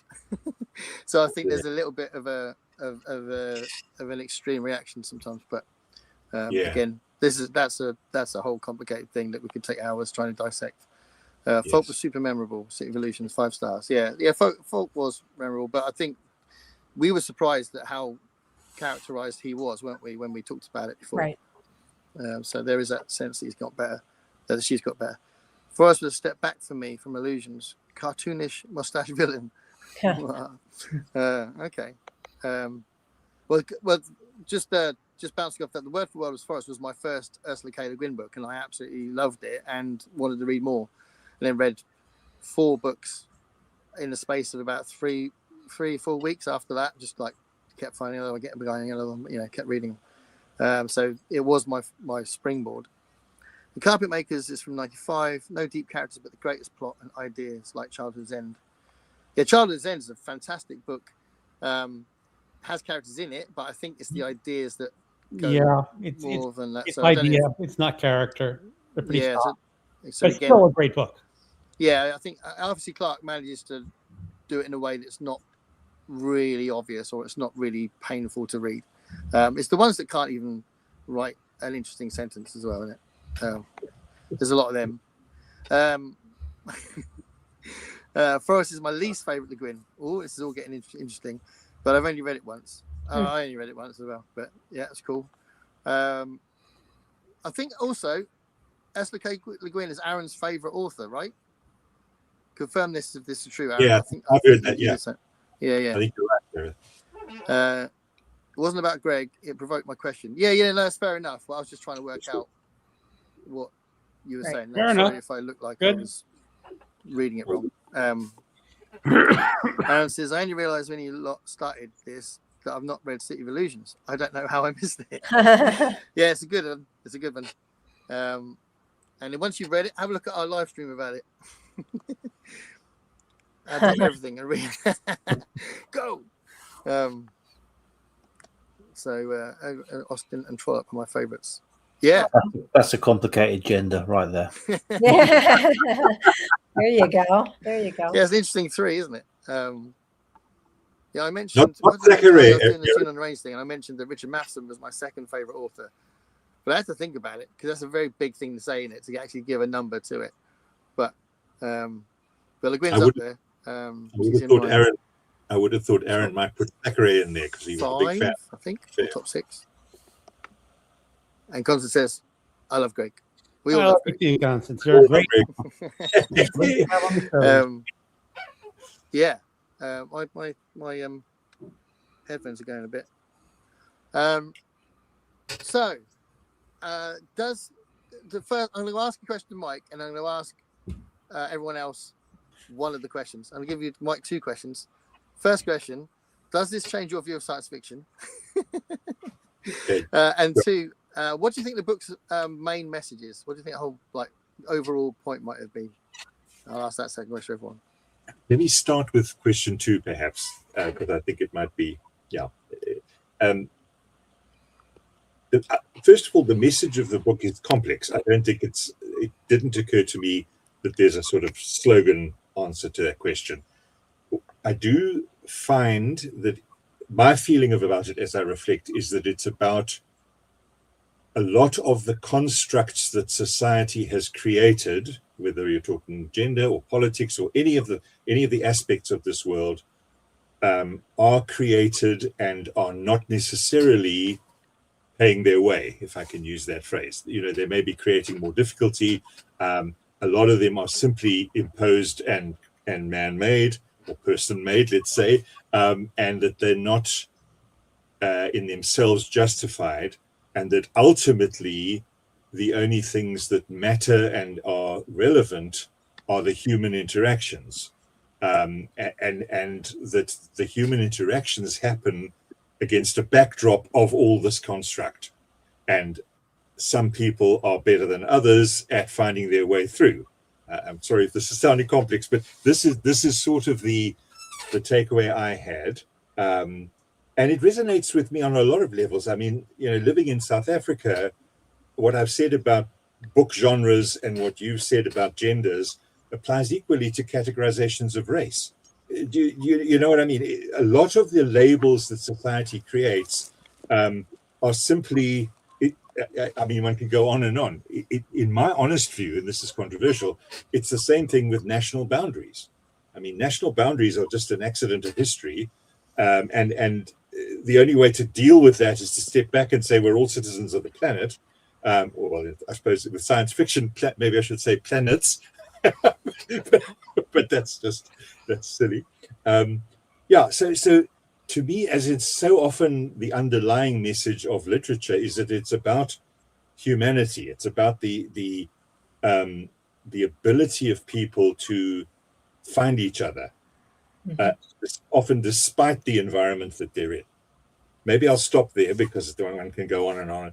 So that's question 2. Question 1 was, just say it again, Gareth. What do I think of science fiction? Has it changed? Has that book changed your impression of science fiction? Again, forgive me, but it's a slightly complicated or nuanced answer, because I am nervous about the label of science fiction in the same way as I'm nervous about the label of fantasy, or any other label. I think what I have had is a recommendation to read Le Guin, because she's good. I've read a book of hers which was outstandingly good, and I think it has helped me to avoid a prejudice that I'm not sure I was 100% prejudiced, but if there was prejudice, it's shown me that a prejudice that says all science fiction is about Bond villains and rocket ships and things like that it isn't true. I will confess that the things I associated with science fiction, which I didn't like, were not very present in this book. Things like excessive world building. You know, when people talk, and this is again stated in ignorance, so don't shoot me down, but when people talk about Dune as the sort of the science fiction book, all I ever hear people talking about in that book is world building. And when I hear people talk, and maybe that's because I haven't heard the right people, that's quite possible, but when I hear more and more and more and more world building, I actually find it not just intimidating, but again, sorry if this sounds precious, but my whole channel's reason for existence is that there's too many good books and not enough time left. So I am ruthless about what I decide to read, and there's no rules other than it must be good. Do you know what I mean? It's people say, what about DNF? I never DNF a book, because the barrier to entry of starting the book for me is so high that once I'm in, I'm in. You know what I mean?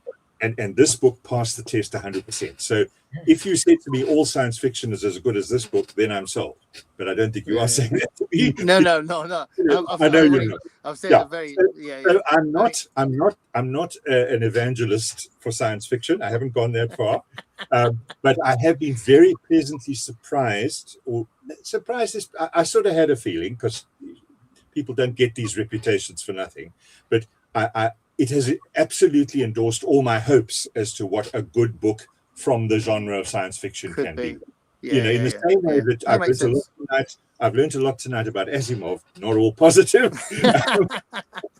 You'll have someone who watches in a couple of weeks go blah blah blah blah blah blah. What it is making me think, and I read a short story from Clifford Simek. He's an intelligent man, but Jesus. Cool. I read a short story from Simek because of Sean D. Stanfast, and I loved it. I have to say, I liked Simek's writing very much. What I do realize, and let me wrap up, I do realize that I need to come back to you guys to help me plan my reading from science fiction. That makes sense. Because there's clearly, let's say, 5 or 6 in there that I must experience, and I won't know who they are, because Asimov is often pushed up, as is Arthur C. Clarke. But what I'm hearing you guys say is they may not be the right choices. But that's the beauty of you. Well, with Arthur C. Clarke, I say go in knowing that I think he's really good, but he's not a character man like Greg's saying. He isn't a character man. He was a scientist first. Yeah. And actually, I mean, he said once when I think they were making 2001. And one of the other scriptwriters said, we need to talk to the top rocket scientist writer. Who is he? And Arthur C. Clarke said, me. Yeah. Well, sometimes that's why they become writers, because they want to import that information into a fictional thing, isn't it? Before I ask Gavin, get ready, Gavin. Sorry, Gareth, can I be rude? There's one point I read this book, and I see Pat's got the same edition. This is the 50th anniversary edition. It's got a preface in it that I found extremely helpful, because it quotes her and it quotes David Mitchell talking about her. And the one phrase I just took out of that, which probably describes my journey from not a fan to, curious, is this thing that said, this is from Le Guin, it says, I write science fiction And science fiction isn't about the future. It's not predictive, it is descriptive. I thought that was Absolutely. a very, very Yeah, nice yeah. phrase. I sort of Yeah. latched onto that because the more that's true, the more I'm curious, if I can say that. But Yeah. now I've held the microphone for too long. So back to you. Yeah. No, absolutely no. Well, just about the one thing you said, because you mentioned June. I'm due for a reread of that, but I do know enough about that, and I remember enough about that there is a lot of world building, but I'd say there's a hell of a lot of philosophy in it. So he had I remember seeing an interview with him recently, Frank Herbert. He said his Arab friends think it's not even science fiction. That's what he said. That's what he said in this interview. They thought it was a deeply religious book that they thought their Arabic philosophy fitted neatly into it. So yeah, Right. Even a book that does have a lot of world building in it has. I mean, it's a huge book, but it has lots of philosophy in it as well. And you can debate the whole thing about, because he basically said the overall point of the whole series was be careful who are your leaders. Be careful who you vote for, sort of thing. And it's also we're also doing it. Is it? Oh, I took my note. September. I think we might be. Yeah. That's on my radar as well. Yeah. We're on the radar to read. So Mike, you may want to. I mean, yeah, it's a lot of world building, but there's. Gavin says there's so much more than just world building. If the It's a big book. The spreadsheet might get to the Dispossessed, but it's not going to get to Dune this year. Okay. Let's give it a couple of gentler ones first, because I think Dune on the Ranger's Lonesome Dove, guys. I've got a big challenge coming. So, Gavin, what did you think the overall point of the book was? I don't mean June, by the way. I mean. Well, I'll first of all echo what Mike says, and national borders definitely are completely accidents and no fault of any European nations. It just might have been drawing lines willy-nilly on a map. Absolutely not. The book is, I mean, it's all about the discovery. He's there as an ambassador. He ends up discovering a lot more about the world that I don't know if he's vetting the world in a way, a little bit, but he ends up discovering that much more about himself. He keeps on trying to find out more things about himself through different routes. Ends up thinking more about home as he goes on. He keeps talking about, I've had enough now. I want to, do I call the ship now? But at the same time, he's telling them about his home, and he's letting them into a whole bigger world. Like Mike was saying earlier about you had that large and you had that small. Well, he's describing to them something which is even bigger, which is this ecumen. Yeah.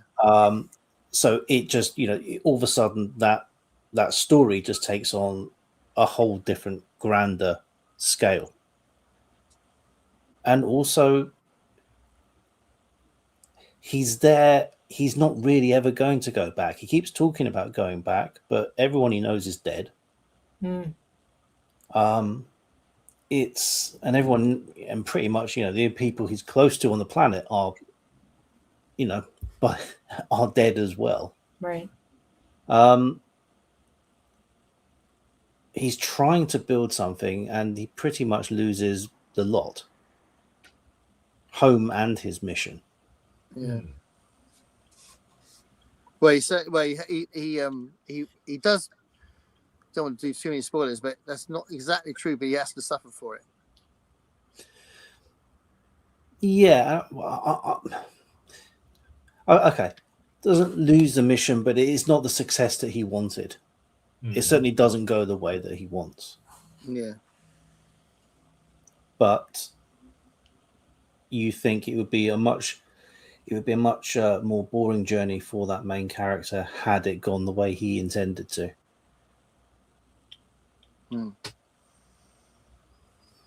And you can tell that Le Guin's better at characters, because Gavin just described the whole point of the book just through characters. Yeah. I could have just said live, laugh, love. Pat, what about you? What do you think is the point of the book for you, and maybe its success as well, for what it does? I think for me, I think she was doing interesting things with gender, and I think it was an interesting sort of thought experiment. But I don't know. I mean, the women's movement was just starting, so that was probably in her mind. That was part of it. But I think she was really trying to remove those things that make us, specifically female or specifically male, to look at what's left. And she was trying to get at the human experience, and that was what Genli understood. But it took him, the whole ice journey to get there. What is it that we value as humans, not as men or as women? So to me, that was the power of the story. What about you, Greg? Well, I think it is ultimately about the opening and embracing of the ecumen. You have a different society, lots of similarities, lots of differences, but we all share this common root, and we all belong together. And theoretically, if you all come together under the ecumen, you will form a more united group of humans and hopefully get along better. And I think that's where she's going towards. The thing is, it's all true. Everything we said, it's all sort of true. It's about all those things. Yeah. It's about all things. You just can't say this book, the one important thing is this. Because when you read it and you interpret it, that's going to be your most important thing to that one reader. And with 5 readers, you may get 5 different points, and each one's valid. Right. Yeah. Sign of a good book. Absolutely. Sign of a great book, right? So Guin was a great defender of the genre, which is another thing I like about her. She called out people like Margaret Atwood for trying to be snobbish about it. She doesn't like being called a science fiction writer, does she? Which she doesn't just do that. But Hannah Nelson didn't like being called that either. And I'd say 85% of what he wrote was science fiction. So it's quite funny, isn't it? And I think J.G. Ballard quite liked it, didn't he? He liked being called a science fiction writer, I think. He's been on TV. I've seen him in interviews on YouTube. There's interviews with him where he talks about the great thing about science fiction. And he does do a lot with it, because obviously we've talked on... Well, me and Greg have been doing this project, and we've already done one live stream where we talked about the stories we'd read at that point. And we talked about how J.G. Ballard uses science fiction to just nudge the extreme of something now, and they're usually set on Earth, and they're usually kind of present day, but it's slightly off, So I think he was quite happy to be labelled science fiction, because it wasn't crazy, surreal science fiction, like Mike's frightened of. But yeah, it's just the silly science fiction, or the really far out Alistair Reynolds science fiction, There's this phrase I've heard called hard science, and that. Yeah, I don't think you're a hard science fiction guy. I think you want the allegorical stuff, and you clearly need to read Flowers of Algernon. I think you should. Once this is over, get Flowers of Algernon and read the damn book. I bought it. It's here. I just haven't. It's not science fiction. You can always read the short story. It's a short story as well. The short story is one of the best science fiction short stories ever. It is really good, but you don't get upset as much as you do when you read the book. Gareth, if I'm not mistaken, you in one of your videos said that Flowers of Algernon was your favorite book of all time. Right? Yeah, I'm quite happy to say that. That's when I bought it. I thought, well, okay, if Gareth says it's that good, I need to think cool. it. Yeah, and Dave found that he had the short story in an anthology he had, and he was like, "Oh, I'll read that," and then he sent me a message going, "Is the novel much different?" And I thought, I don't know. I've never read the short story, so I read the short story because I had the short story, and the short story basically is really, really similar, but it's nowhere near as involved. So it's clearly shorter, but because it's shorter, there's not the relationships aren't as deep, so you don't get as involved. So it's such a powerful book. But as a short story, it is powerful, but it's not as powerful, I'd say. While I'm blaming Gareth for books I bought, can I just share this as well? Gareth So I'm open-minded, guys. I'm open-minded. I'm No, learning. that's great. There's some good stuff in there. Gareth and I read a lot of that last year for what was it? Rocket When did we Summer. do that? Rocket Summer? Rocket Summer. I think I'm going to make a video shortly about what I call BookTube made me do it. You know, half the books here, I can tell you which of you is that is Yeah. to. And they're going, and now I'm bloody reading about rocket ships and space rifles. Yeah. Yeah. Well, watch some of Gavin's videos as well, because he's doing this two review a week. Have you seen them? Have you like thought, oh, that looks interesting? Have you done any Some of of them. I time is a problem in my life, and I don't get to watch as many of these videos as I would. I wish I could do it all day long, you know. But I do try. And the content. I mean, BookTube is an amazing thing when you think about the quality of the content that's put out there. Yeah. Out to people for free. It's mind blowing. There's so much of it, isn't there? Yeah. I mean, Gavin, how do you choose your books? This is probably we're going to be winding up in a minute, but Gavin, how have you chosen your books for your 100 years? I just went through like the book. I just sorted them by year and made sure I didn't pick a writer more than once.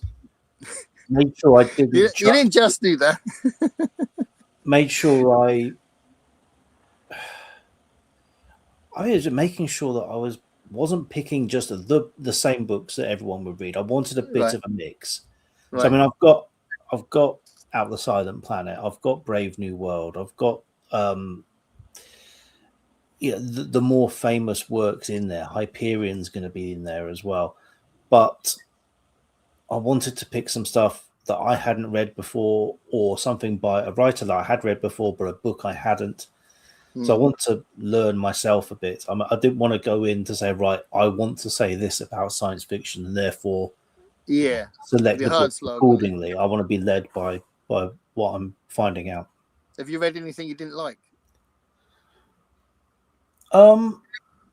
There's things I didn't like as much as I was hoping to, but yeah, I'm still only a third of the way through the books, so there's plenty of scope to be disappointed. Oh, Gavin, when are you going to be reading Lathe of Heaven? Well, yeah, that is Le Guin. Actually, I'll tell you what I've got to read it by. I've got to read it by. You got to judge it that way. You're on a schedule now. Oh yeah, I've got to read it by the end of August. Okay, I'll join you on that one too. Excellent, thank you. Chris says, great discussion, everyone. Thanks so much. I have to run, but I'll finish this up later this evening. Thank you, Chris. If you don't know, Chris's channel is brilliant. Liminal Spaces. Yeah, so it's a huge. We talked a little bit about science fiction in general tonight, which is really cool. But we obviously concentrating on Ursula K. Le Guin. Lave's a great one. It is a great book. I loved it. Very short as well. I'm reading Hyperion in June for a book club. This time by audio. Oh, okay, with my favorite narrator. Tell us who your favorite narrator is. I probably haven't heard of him, but the audio book for Hyperion has multiple narrators. Oh, that makes sense. That's good. Each story has its own narrator. That's good. Now, the only problem is at the end when they're all together. How do you do the audio book? Yeah. And the people who did it, I think, did a mistake. There's dialogue. They have each person read the dialogue of the character, and then the rest of the sentence could be completed by someone else. Oh. And if they had, it's like, look, it's a spaceship, he said, blah, blah, blah. They just cut out the he said. So there's a little bit of text loss as well in the audiobook. It's not significant, but they could just have, because it is different points of view, but they could have just a different narrative for each story. That would sound really good. That part was really well done. Yeah. And if I was the audio editor or whatever, I would have had just one narrator do all the voices for the final chapter that are all together, instead of a cacophony of voices. There's a female character, like the third or fourth story, and it's like a real feisty character. You have to have a particular actor or actress for certain characters, right? There's a real flavor in each story that's very different, isn't it? Yeah, they're all different genres, essentially. Yeah. So Heidi's going to read Lave of Heaven as well. Mike Vita is the consul. Nice. He's the While we're voice. talking about great narrators, can I give a shout out to Richard Burton, who I'm a huge fanboy for, because he narrates the musical version of H.G. Wells' War of the Worlds. He There's does. an album, you know, Gareth, but there's an album in the 1970s called War of the Worlds. That's a good Fantastic. novel. And have Burton as the narrator in the middle of this dramatic rock opera. It's heaven. It's still going now. You can still see it now. It's been going on for a long time. And my one of my closest friends, her son has been in the show for a while, either backstage or now he plays keyboards in it. And Jeff Wayne's still doing his thing, and apparently he's a nice guy. I'm sure he's a nice guy, but he is milking it slightly at this point. Yeah, that was done in this. He must be in his 80s, something like that. Is this like when Mike Alford did Tubular Bells 2 and then Tubular Bells 3 and then decided to re-record Tubular Bells 1? Listen, guys, like, come on, man. Living off the arts is hard. Let these guys have their day. I have no problem with them milking it. That's true as well. Yeah. All these, what do they call it, Gareth? All these new musicals, which are just the playlist. Jukebox musicals. Jukebox musicals. Yeah. This thing What's it called? A jukebox it's called musical. A jukebox musical. Well, they build a plot around someone's career. They'll take Billy Joel and all his songs and just make up a story that uses them all. I'm happy with it. Let them have it's their pension, you know. They've worked hard. Yeah. When I saw We Will Rock You, I'm a massive Queen fan, but it's so funny because I'm watching thinking this is absolute nonsense, but I'm enjoying myself. It's a completely mad plot. So Constance says thanks a lot, Constance, for joining in. I think we should probably end it there because we're talking about jukebox musicals, which I don't think is in Left Hand of Darkness. They're making a musical of Left Hand of Darkness. Yeah, no doubt.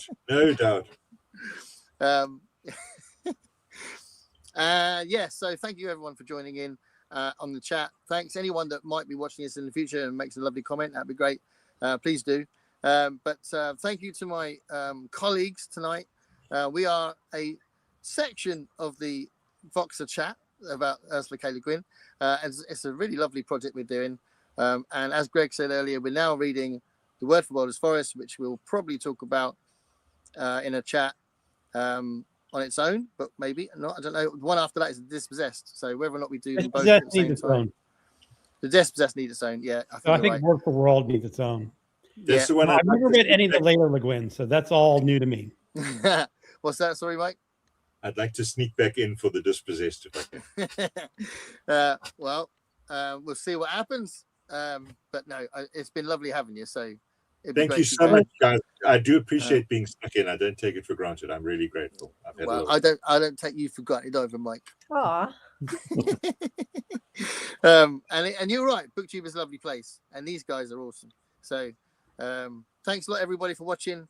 And check out everyone's channels. Keep reading Le Guin. Keep reading science fiction because it's awesome. And stay curious, everyone. Night. Bye.